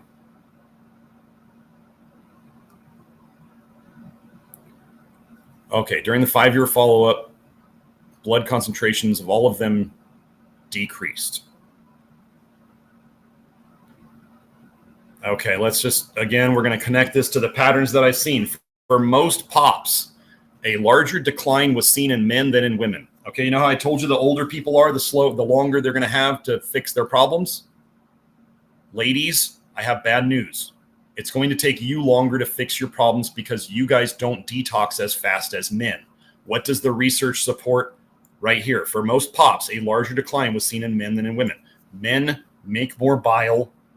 Men detox faster than women. It is just the way it is. So if you ladies are reading testimonials from guys on the Love Your Liver program and you're going, why am I not getting those results? I'm sorry. Part of it's your gender and the physiology that goes along with your gender. That's just the way it is. It's in the research. I can't change it. I didn't design it. Don't ask me why it is. Well, I know that women make less bile than men. So you're going to get rid of toxicity slower. And women make body fat faster and more easily than men. So they make more storage area so they can hold more total toxins. Why would women do this? You'd make the body fat to hold it away from the pregnancy. So it's not in the blood going to the fetus, most likely. Okay. Okay. In general, our findings suggest that men and women with larger decreases in body weight and greater increases in lipid levels have the slowest decline in body burden of POPs. I'm telling you, folks, high cholesterol and high triglycerides are one marker of your toxicity. However, underweight people, undertypes, can have low cholesterol, and that's not a good sign either. So if you're unhealthy with low cholesterol, and especially if you're underweight, that's not a good sign. However, high cholesterol is a marker of toxicity, high LDL especially. High triglycerides are a very good indicator of vitamin A toxicity. Grant used to think that LDL cholesterol was a good marker of vitamin A toxicity as well. It doesn't mean you have to have any of these to be toxic. This is why they call it silent liver disease, is because it doesn't make a lot of sound in terms of labs. They're not good at finding it because it doesn't always tell you it's there. Your liver just suffers in silence. But look at this, larger decreases in body weight. What did this do again? It raised the serum levels of POPs, toxicity, and it increased the adipose tissue levels. It concentrated the toxicity in the fat tissue that was left.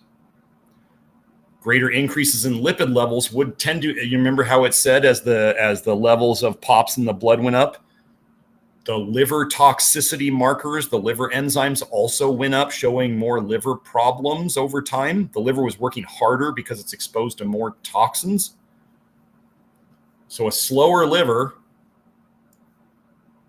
and more toxicity released into the system, they didn't get rid of it as fast. Okay. So that's an interesting one. Let me get to the one that Kelsey sent me.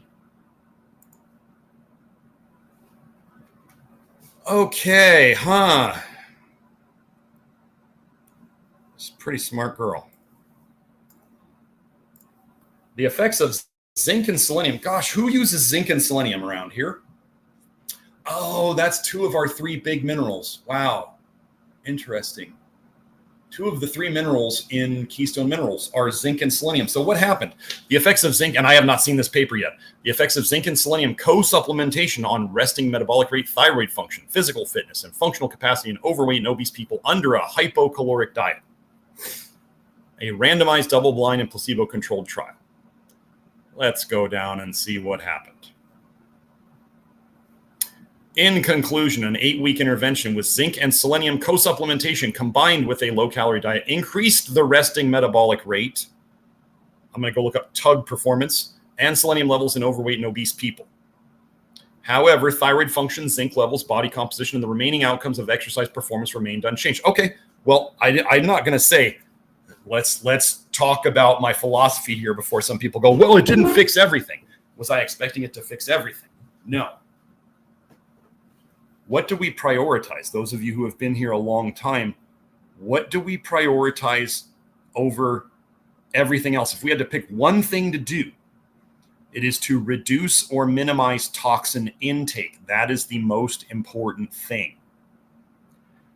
Supplementation is important to correct deficiencies, and it will help, but it doesn't fix the root cause of the problem. Remember, a toxin that you take in must be detoxed. A toxin that you take in requires nutrients to process it.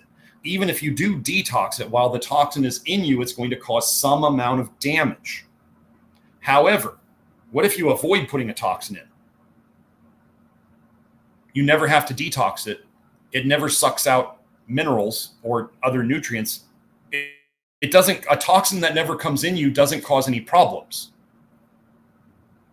And leaves you basically, if you could, figure it out, it's not like, it's like the idea of saving money by not spending it. No, you're just not spending it. If you're not putting toxins in, you don't waste any energy or materials on it. So you can use that energy and materials towards getting rid of stored stuff. Okay? So it's always the reduction of toxicity coming in is the highest priority. Supplementation or getting your minerals and nutrients right is important, but that doesn't have to be right away. That can be later. But remember how it said when they were doing a low-calorie diet and it dumped a bunch of pops into the system, that the resting metabolic rate went down. Okay, zinc and selenium seem to help that. What was TUG? Let me look up TUG.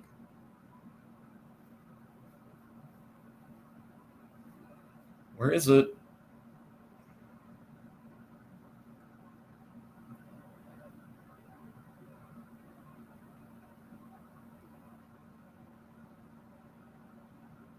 Okay, I'm just going to have to do a search. Do they not even say what TUG is?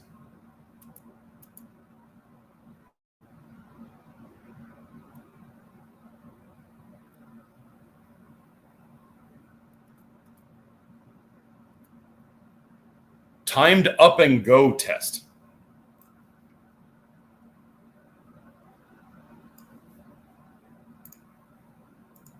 I want to look at what this is.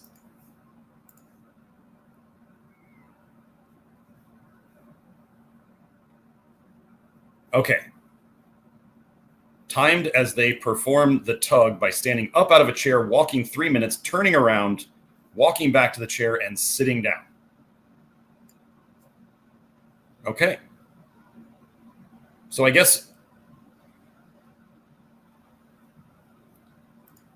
as opposed to like a treadmill test, like a running test, this is like this is kind of sad. This is reflecting the general physical fitness and health of the West just continually degrading, that now a fitness test of some sorts is standing out of a chair, walking. Is that 3? I'm guessing that's 3 minutes, not 3 miles. Turning around, walking back to the chair, and sitting down. So they actually think that standing up out of a chair and sitting down is a marker of mobility. Like if you can't do this stuff, you're in bad shape. You're in really bad. I mean, bad condition, bad shape, whatever. So you walk out as far as you can, and then walk back, and I guess what are they measuring? Tug times? Is this?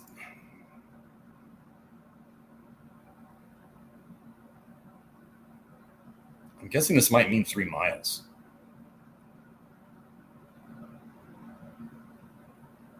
Let me just go look. Okay, yeah, as such as the 10-mile walk. So they're saying, I'm assuming they don't mean 10 meters, or do they mean meters? Oh my gosh, if it's only 3 meters. Oh. Stand up, walk 10 feet, turn around, walk back to the chair, and sit down. Well, that's actually something they could do in a doctor's office. That makes sense. Oh, wow, things are getting really, really bad. That this is like a timed test. Wow. Okay, so let's go back to this then. Let's go back up to the top. So zinc and selenium increase their resting metabolic rate. It improved their tug performance, and it increased their selenium levels, which made sense. They gave them zinc, though. So I want to look at what zinc did they give them. What kind of zinc did they give them? Gluconate. I don't use gluconate because gluconate is garbage. I'm sorry. L-selenomethionine, yeast-free L-selenomethionine is okay. It's what's in the old formula of Keystone Minerals, and it's still fine to use, but we have moved on to selenium glycinate in our newer versions. It doesn't mean you can't use L-selenomethionine anymore. It's just, I think selenium glycinate's a better choice. Our selenium glycinate pills are going to come out very, very soon. Don't email Julie. Wait, let me say that again. We have new products coming out very soon. We do not keep a waiting list. We will let all of you know when they come out. Don't email Julie, or I will have her reply to your email and say, Dr. Smith said not to email me about this. Okay? Zinc gluconate is garbage. Don't bother with it. Oh, wait, they said it didn't raise zinc levels. I'm shocked. I am absolutely shocked. And 8 weeks of thyroid, function, body composition, and the remaining outcomes of exercise performance remain unchanged. That's okay. I mean, look at what zinc and selenium did. Increased RMR, increased their basic function of tug performance, and it increased their selenium levels. That makes sense because it's a decent form of selenium, but the zinc didn't change. So anything that the zinc was going to affect, zinc gluconate doesn't do the job. I've been doing mineral supplementation a long time, and the only zincs that I'm using, zinc picolinate and zinc niacinate, which we're working on getting the liquid zincs out. Again, don't email Julie, but I've got a guy who can make liquid supplements, and he says he can do it fast. So we are hoping to get that out because these supplement people are so slow. But that's an interesting one, right? So that means, well, actually, let's just go do this. Let me do selenium let's just do POPs PubMed. Let's see if selenium does anything for persistent organic pollutants. I don't think that's a good enough search.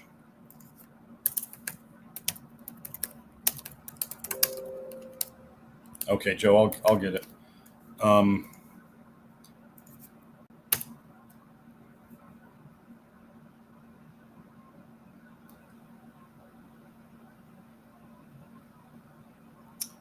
Nothing obvious. Yeah.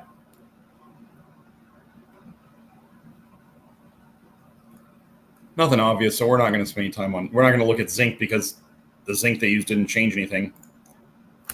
But again, exercise. Do your movement. As you get health, if you are truly getting healthier, your body should start asking you to do more movement. Okay.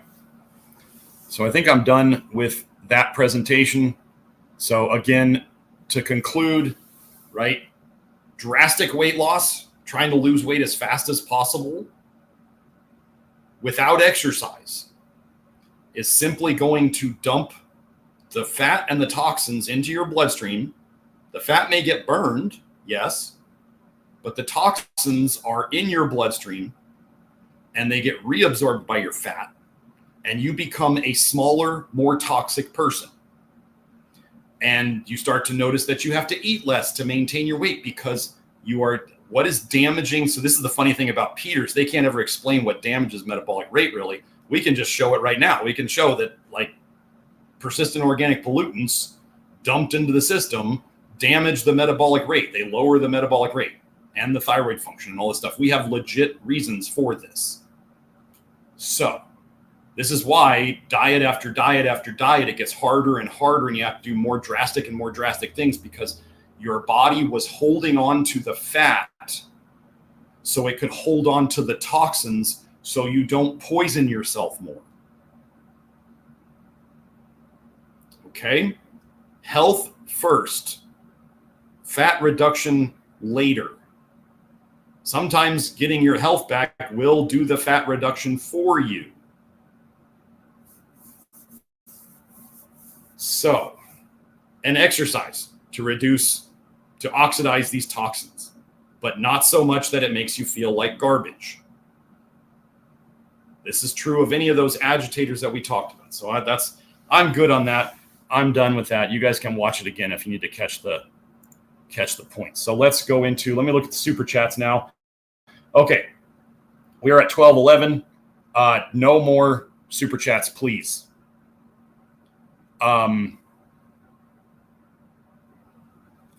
So Joe asked, Joe, I made you to reword this question. Possible to lab test serum at high ferritin, low iron. I'm not sure what you mean. So if you can maybe post something to explain that more. To lab test serum at high ferritin. Can this happen? Yes. Can someone have high ferritin and low iron in the blood? Yes. Absolutely, that can happen. Yes. Has anyone had lab results that show low iron while showing high ferritin? Yes, that has happened. Happens all the time in, especially with hair tests. This is okay. So in regards, we are having the blood and hair analysis seminar this weekend. Starts Friday, goes through Sunday. I'm going to be going through things like this. This is why, okay, so hair analysis. I have seen tons of hair analysis where people on the hair analysis have a low hair iron. For people who are familiar with it, it's like a 0.5. And I've seen them have a ferritin of 500 while they have a 0.5, a low, what would be considered low iron on their hair test. Joe, what you're describing is what we call iron dysregulation. Iron dysregulation, here's the, like calcium dysregulation. So let's think of iron dysregulation and calcium dysregulation. Joe's asking, how does this happen? How is it possible? I don't know. I don't have something with the liver. I observe patterns and then I try to fix them. I don't, everybody wants to know mechanisms and justifications and what does all this mean? Well, one of the problems with dysregulation. So calcium dysregulation, let me give an example of this. Calcium dysregulation would be you're losing calcium from your bones.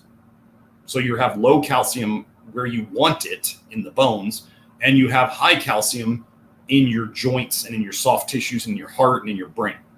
So you've got too much calcium where you don't want it and not enough calcium where you do want it. And this is most people understand this is very obvious with calcium.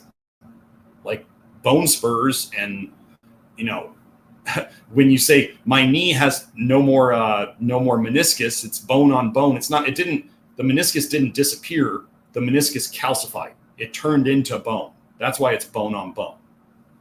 That's how the joint space shrunk, is because your leg bones are growing bone together.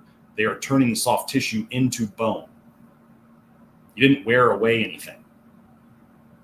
It turned into bone. It's like what's a bone spur? A bone spur is a tendon or a ligament turning into bone. You're turning the soft tissue into bone. That's what calcification is, right? So iron, one of the biggest things that will confuse people in the nutritional fields is they will get someone, let's say they do different blood tests for iron, and they see high ferritin, but then they also see other markers showing low iron or low hemoglobin, or other markers showing basically low iron. So they're like, wait, you've got too much iron as ferritin, but you don't have enough as these other markers of iron. What do we do, right? Because they just look at it as plug and play. They're like, okay, so if you have high ferritin, you're going to take this supplement and this supplement. And if you have low iron, you're going to take iron or whatever else they're going to give. And they want to fix both of these things at once, but they're counterproductive. So then they get stuck in analysis paralysis because all they do is they try to push supplement buttons. You guys know these people. This is like functional medicine practitioners. This is like most naturopathic doctors.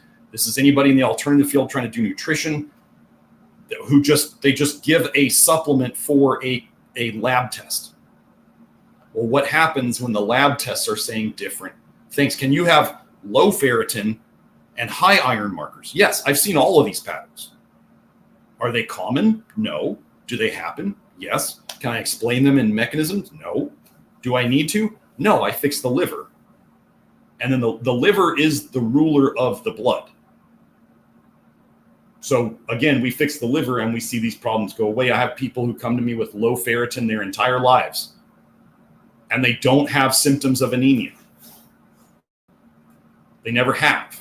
I always ask them this. I say, when I see low ferritin, have you ever had symptoms of anemia? Has anybody told you you're anemic or whatever? And they say, well, people say my ferritin's low, but I never had any of the symptoms of anemia. And you go, okay. And then we start fixing their liver, or maybe they did have symptoms of anemia, and we start fixing their liver, and the ferritin comes back up into the range that we want. So the liver is the problem, like it always is. So can it happen? Yes. Where Joe, where you get confused is like what you said. You're like, how does this happen? This should make this do this. And you go, well, that's what they tell us. That's not what happens in real people all the time. That's why I say like trends or tends to, because it's not always true. Kind of like the anything can cause anything idea. Okay, so, but yes, is it possible? Yes.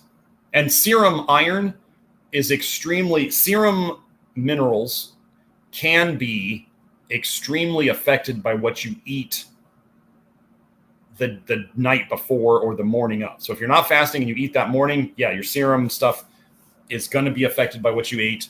And if somebody ate, I don't know, if they were a carnivore and they ate like 2 pounds of steak the night before the morning of their blood test and they ran a serum iron, their serum iron is going to be higher than it might be had they not had 2 pounds of meat the night before. So, okay.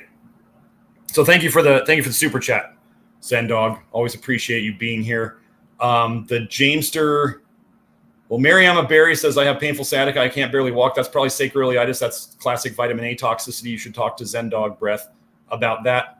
And other people like Steve Gadecki, Dr. Steve Gadecki, who's a chiropractor. We fixed their sacroiliac and sciatic type pains through the Love Your Liver program.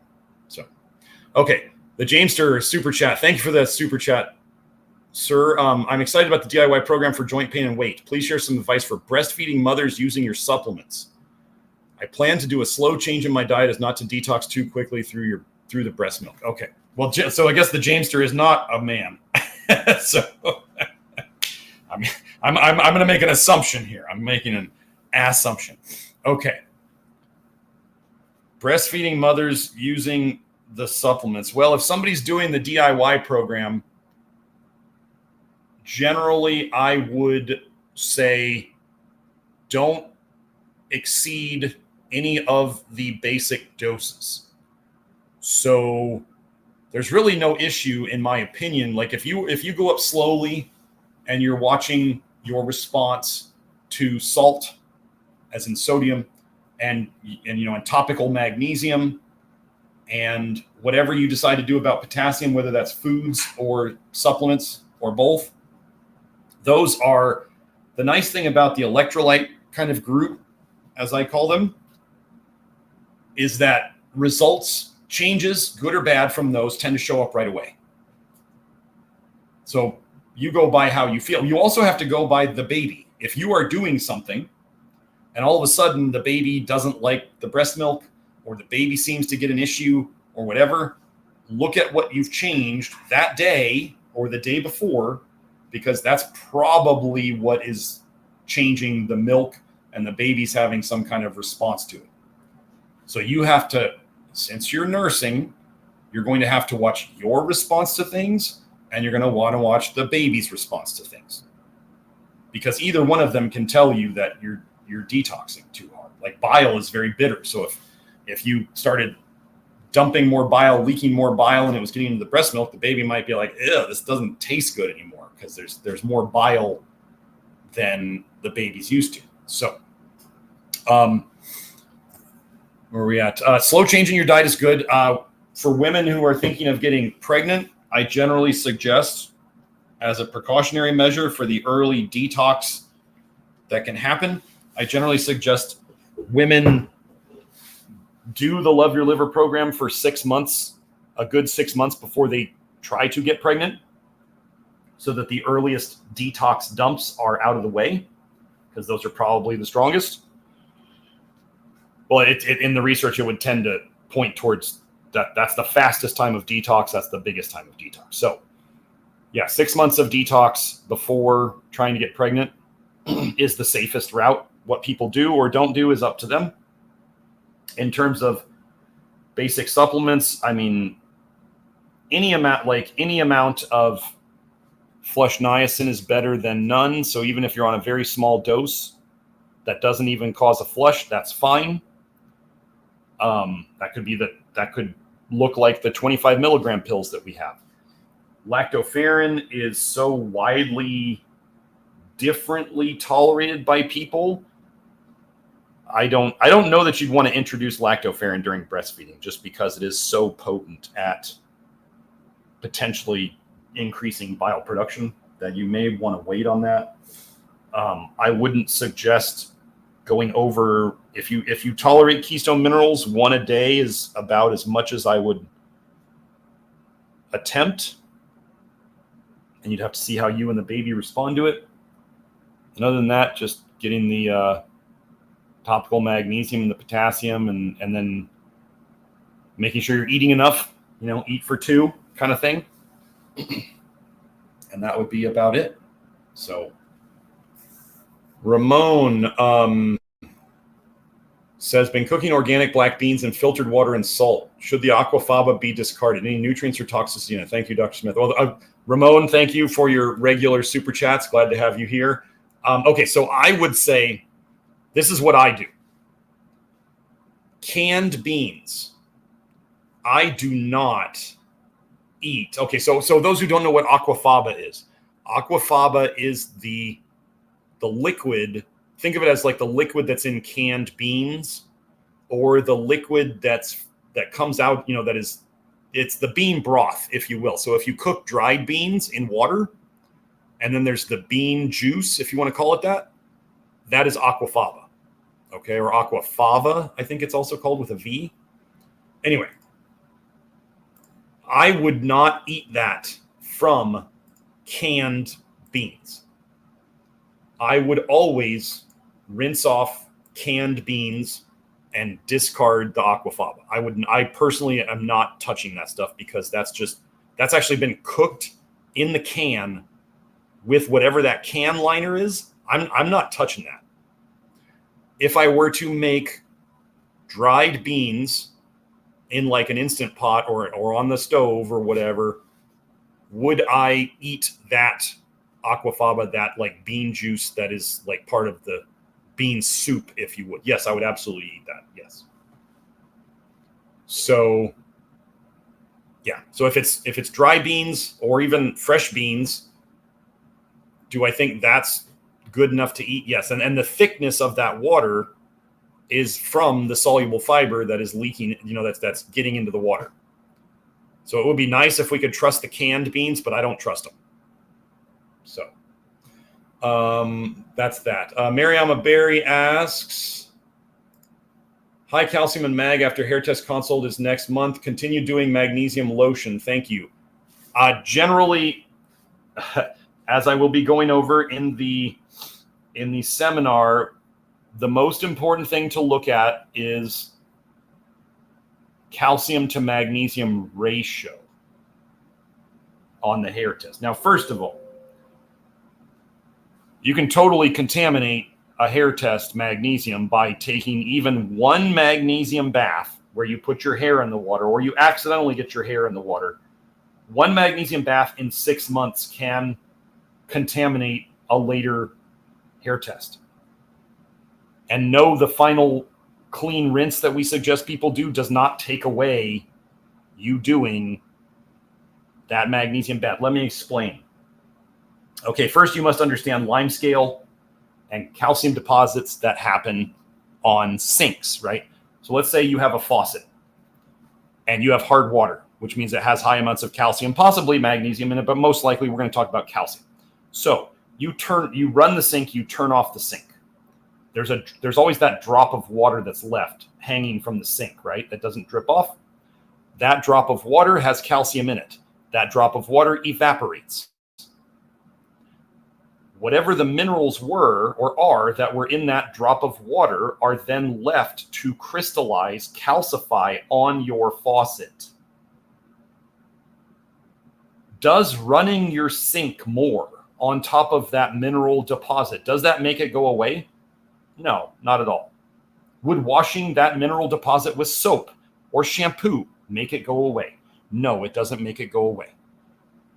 So what I'm saying is that minerals in the water that dry, so if you have water with minerals in it and it's somewhere and it dries, the water leaves and the minerals stay and create a crust or a limescale or whatever. So we're going to say that this can happen with other minerals too, right? Because if, let's say, you have well water that has a lot of iron in it, what do you start to see on your sinks and your faucets? You start to see red because the iron is creating a mineral deposit, an iron limescale, if you will. Does this happen with copper? Yes, it happens with copper. Does it happen with calcium? Yes. Funny that these are the minerals that we don't really like so much in this approach. Calcium, iron, and copper are the things that we see the most showing up on faucets and our water fixtures. Okay, so think about it this way with magnesium. Let's say somebody makes a magnesium bath and they put a lot of magnesium in it, a cup or two or whatever. So they get out of the bath. Let's say they put their hair in the water, because I do that. I like to do it. But I'm not saying to do it. I'm saying if you put your hair in the water, okay, you now have magnesium-filled water all over your hair. You get out of the bath. You dry off your hair with a towel. Is your hair dry? No, your hair's not dry at all. It's still wet. So when the water that's in your hair dries off, evaporates, it leaves the magnesium on your hair. That magnesium forms a crust or a magnesium limescale on your hair. Does water wash off the crust? No. Does shampoo wash off the crust? No.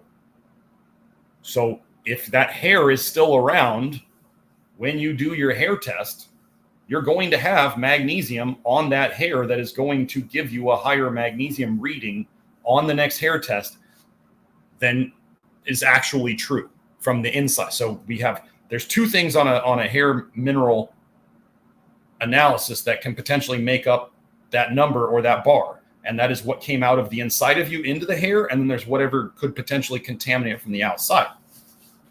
So it doesn't just go away because you do the clean rinse that we suggest at the end. So anyway, so could somebody have a contaminated high magnesium on a hair test? Sure. If they even did one magnesium bath in the last 6 months and they don't have a very short hairstyle, they could have potentially contaminated their hair sample results. The other thing is high calcium. The body will protect you from high calcium levels on the hair test. It will use high magnesium levels to protect you from that high hair calcium. The answer in that situation is not to reduce your magnesium. The magnesium is high as a method of protecting you, and you want to keep it high by continuing to do your topical magnesium. What we really look at to see how effective your magnesium approaches are doing is the calcium to magnesium ratio. But again, if somebody messed up their magnesium with magnesium baths, the calcium magnesium ratio becomes unusable in that way. So I'm not going to get into a detailed analysis here, but what I teach in this seminar and what my practitioners know is we do look distinctly at the calcium magnesium ratio, and we do evaluate that. We do need in the last 6 months, what you have been doing for magnesium, whether that's topical or pills or whatever. We would need to know your history of magnesium. If we see an excessively high magnesium, we're probably going to ask you if you've taken any magnesium baths in the last 6 months. And using that information, we can and then also whether it's your first hair test or not, because magnesium that looks good on the first hair test before people have really started doing the detox, when you start detoxing, you start using tons more minerals. And so what looks like a good magnesium on the first hair test will likely not look as, if somebody doesn't do magnesium, it will not look as good on the second hair test. If you have high calcium, you need more magnesium, point blank. So that's the best answer I can give to that. Okay. But yes, generally your question, continue using magnesium lotion, yes. Okay, M&M Professional Window Cleaners says, would love a future live on dental health and TBT and any other suggestions to improve dental health, reduce cavities, remineralization, choices about fillings, crowns, etc. Well, I think I'm going to get into, actually, Kelsey and I have been discussing getting a bit more aggressive with her own teeth remineralization approach. Why does she have an issue? Because she did too much unbuffered niacin, too much unbuffered nicotinic acid. This could happen with any acid. You could be taking too much ascorbic acid a day. You could be taking too much nicotinic acid a day. You could be drinking concentrated, lemon juice that you didn't dilute enough all day. And it could have negative impacts on your tooth mineralization. Why? Here's an important thing. Acids dissolve calcium deposits. Now, we can use this in a good way inside the body, like citrates. Citric acid can help dissolve calcifications. However, too much acid going across your teeth and also too much bile either coming up through your esophagus into your mouth or coming into your mouth through your saliva can also negatively impact the teeth. So we will get into, so actually I was, somebody in the inner circle the other day exposed me to some ideas about tooth remineralization that all made sense to me. They fit with a lot of the Love Your Liver principles. And I think Kelsey and I are going to get started on that. I may order some of these things today to have her start working on it. See what we can do, because we're gonna go visit her mother in California, who is a dentist. My father was a dentist. Weird coincidences that Kelsey and I have the same birthday, and her mom was a dentist and my dad was a dentist. We have these very weird coincidental things. Anyway, but her mom's gonna probably work on her teeth a little bit, but I'm trying to fix it before we go. So we have, I think, 4 weeks. We're in a time crunch. So you'll get to know quickly if it's working. But yeah, so I also have to have the time to work the protocol for her. So anyway, in terms of making choices about what to do about somebody's teeth in any situation,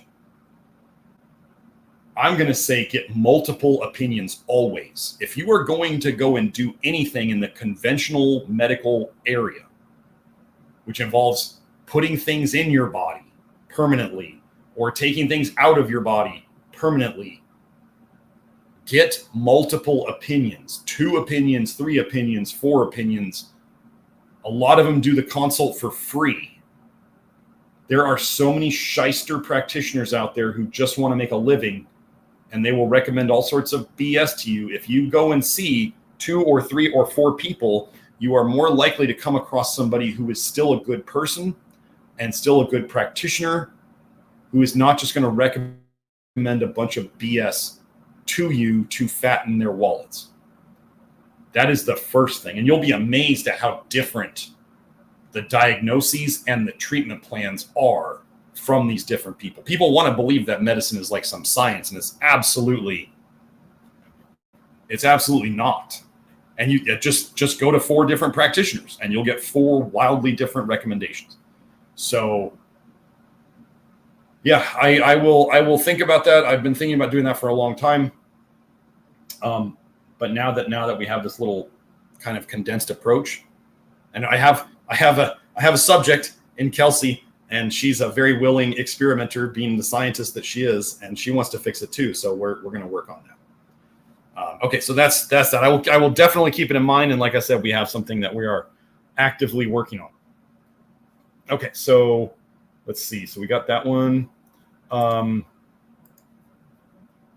mean, anytime, okay, I'll just put it this way. Like if I had to if a doctor said, we're going to get a root canal, or, okay, so let me give you an example. This is not a crazy example, but there was a time where I was grinding my teeth real hard and I broke off one of the pointy parts of the molar, of the back molar. I broke it off with clenching too hard.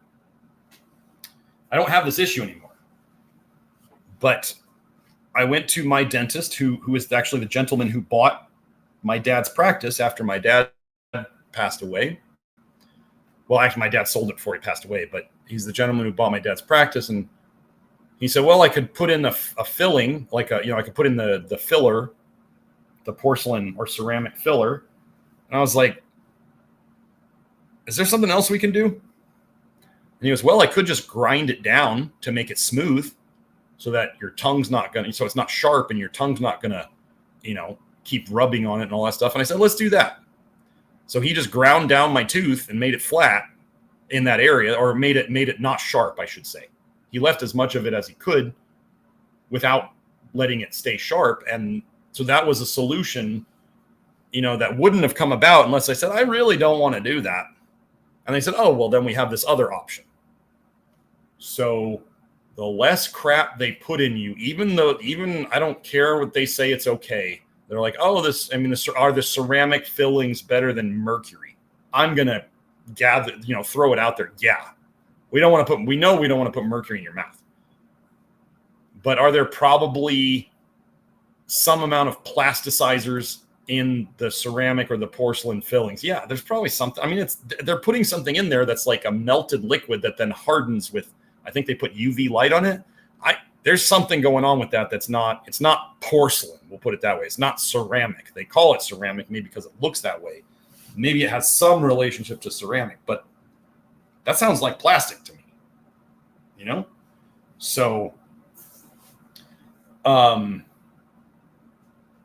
I'll try to get into that, but I'm not any expert on which of the better dental procedures are, because honestly, I haven't had to do that research because, as I say, certain people have certain weak links in their chain.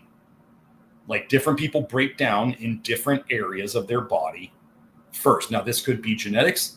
This could be toxicity. This could be deficiencies. It could be the bile recipe. It doesn't really matter, but everybody's got their own weak links.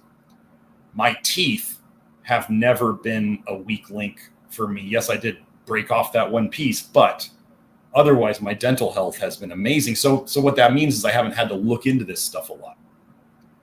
So necessity is the mother of invention, or research. We could say that too. So Elijah says, I'm living near a main road. Should I consider moving or buying a premium air filter? You should have an air filter, as good an air filter as you can manage wherever you live. Yeah, there's the saying, buy a filter or be a filter.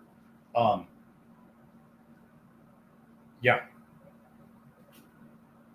If you live near a main road, yeah, absolutely. You want to invest in the filter. Now, Kelsey said she got plans on the internet for like a really cheap do-it-yourself air filter. That was like HEPA. It was the guy did a video on YouTube, and it was like HEPA equivalent, and it was like super cheap. It was like a box fan and a couple of other air filters, and it was really working well. So that could help. You can also get charcoal, like bags of charcoal. They're like air filter bags, but they're just bags of charcoal that you put around your house, and they soak up stuff out of the air.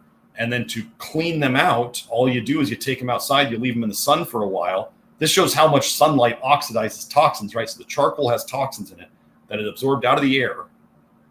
And you take the bag of charcoal outside in the sun, and the heat of the sun and the light from the UV light from the sun oxidizes the toxins that are in the charcoal, and then you can use those bags again. So generally, if you're buying a fancy air filter, the more charcoal it has in it, the better it's going to be. Some of these air filters are they're charcoal that it like flings up in the air inside of the filter. It's just like throwing the charcoal up in the air with a fan. So the charcoal's in the air grabbing toxins out of the air. And they have like, I think the most I heard about in one was like 15 pounds of charcoal inside of this filter. That's a lot of charcoal. My bag of charcoal that I bought was 2.5 pounds, and that's a big bag. So, Mariam, I forgot to say thank you for the super chats. So air filter would be very good. Those charcoal filters, they're not filters, but the air filters with charcoal, probably your best bet. Make sure to follow the filter replacement schedules, or when it beeps and turns on the red light that you got to replace the filter, I would definitely replace it. It's like my mechanic buddy, a friend of mine, good friend of mine. He's a mechanic, and he said the biggest thing that people don't do that would help their cars run the best would be simply changing the oil on time. And this is as one friend to another. So I did not believe he was BSing me. And other people would be like, oh no, you can drive a long way on your oil. Sure you can, but your oil becomes toxic. So that means you're running toxic fluids through your engine. So I took his word for it. But yeah, I would definitely get some sort of air filter. Those charcoal bags are super cheap. They just sit around, and then you just take them outside to recharge them. So that's that. Let's see.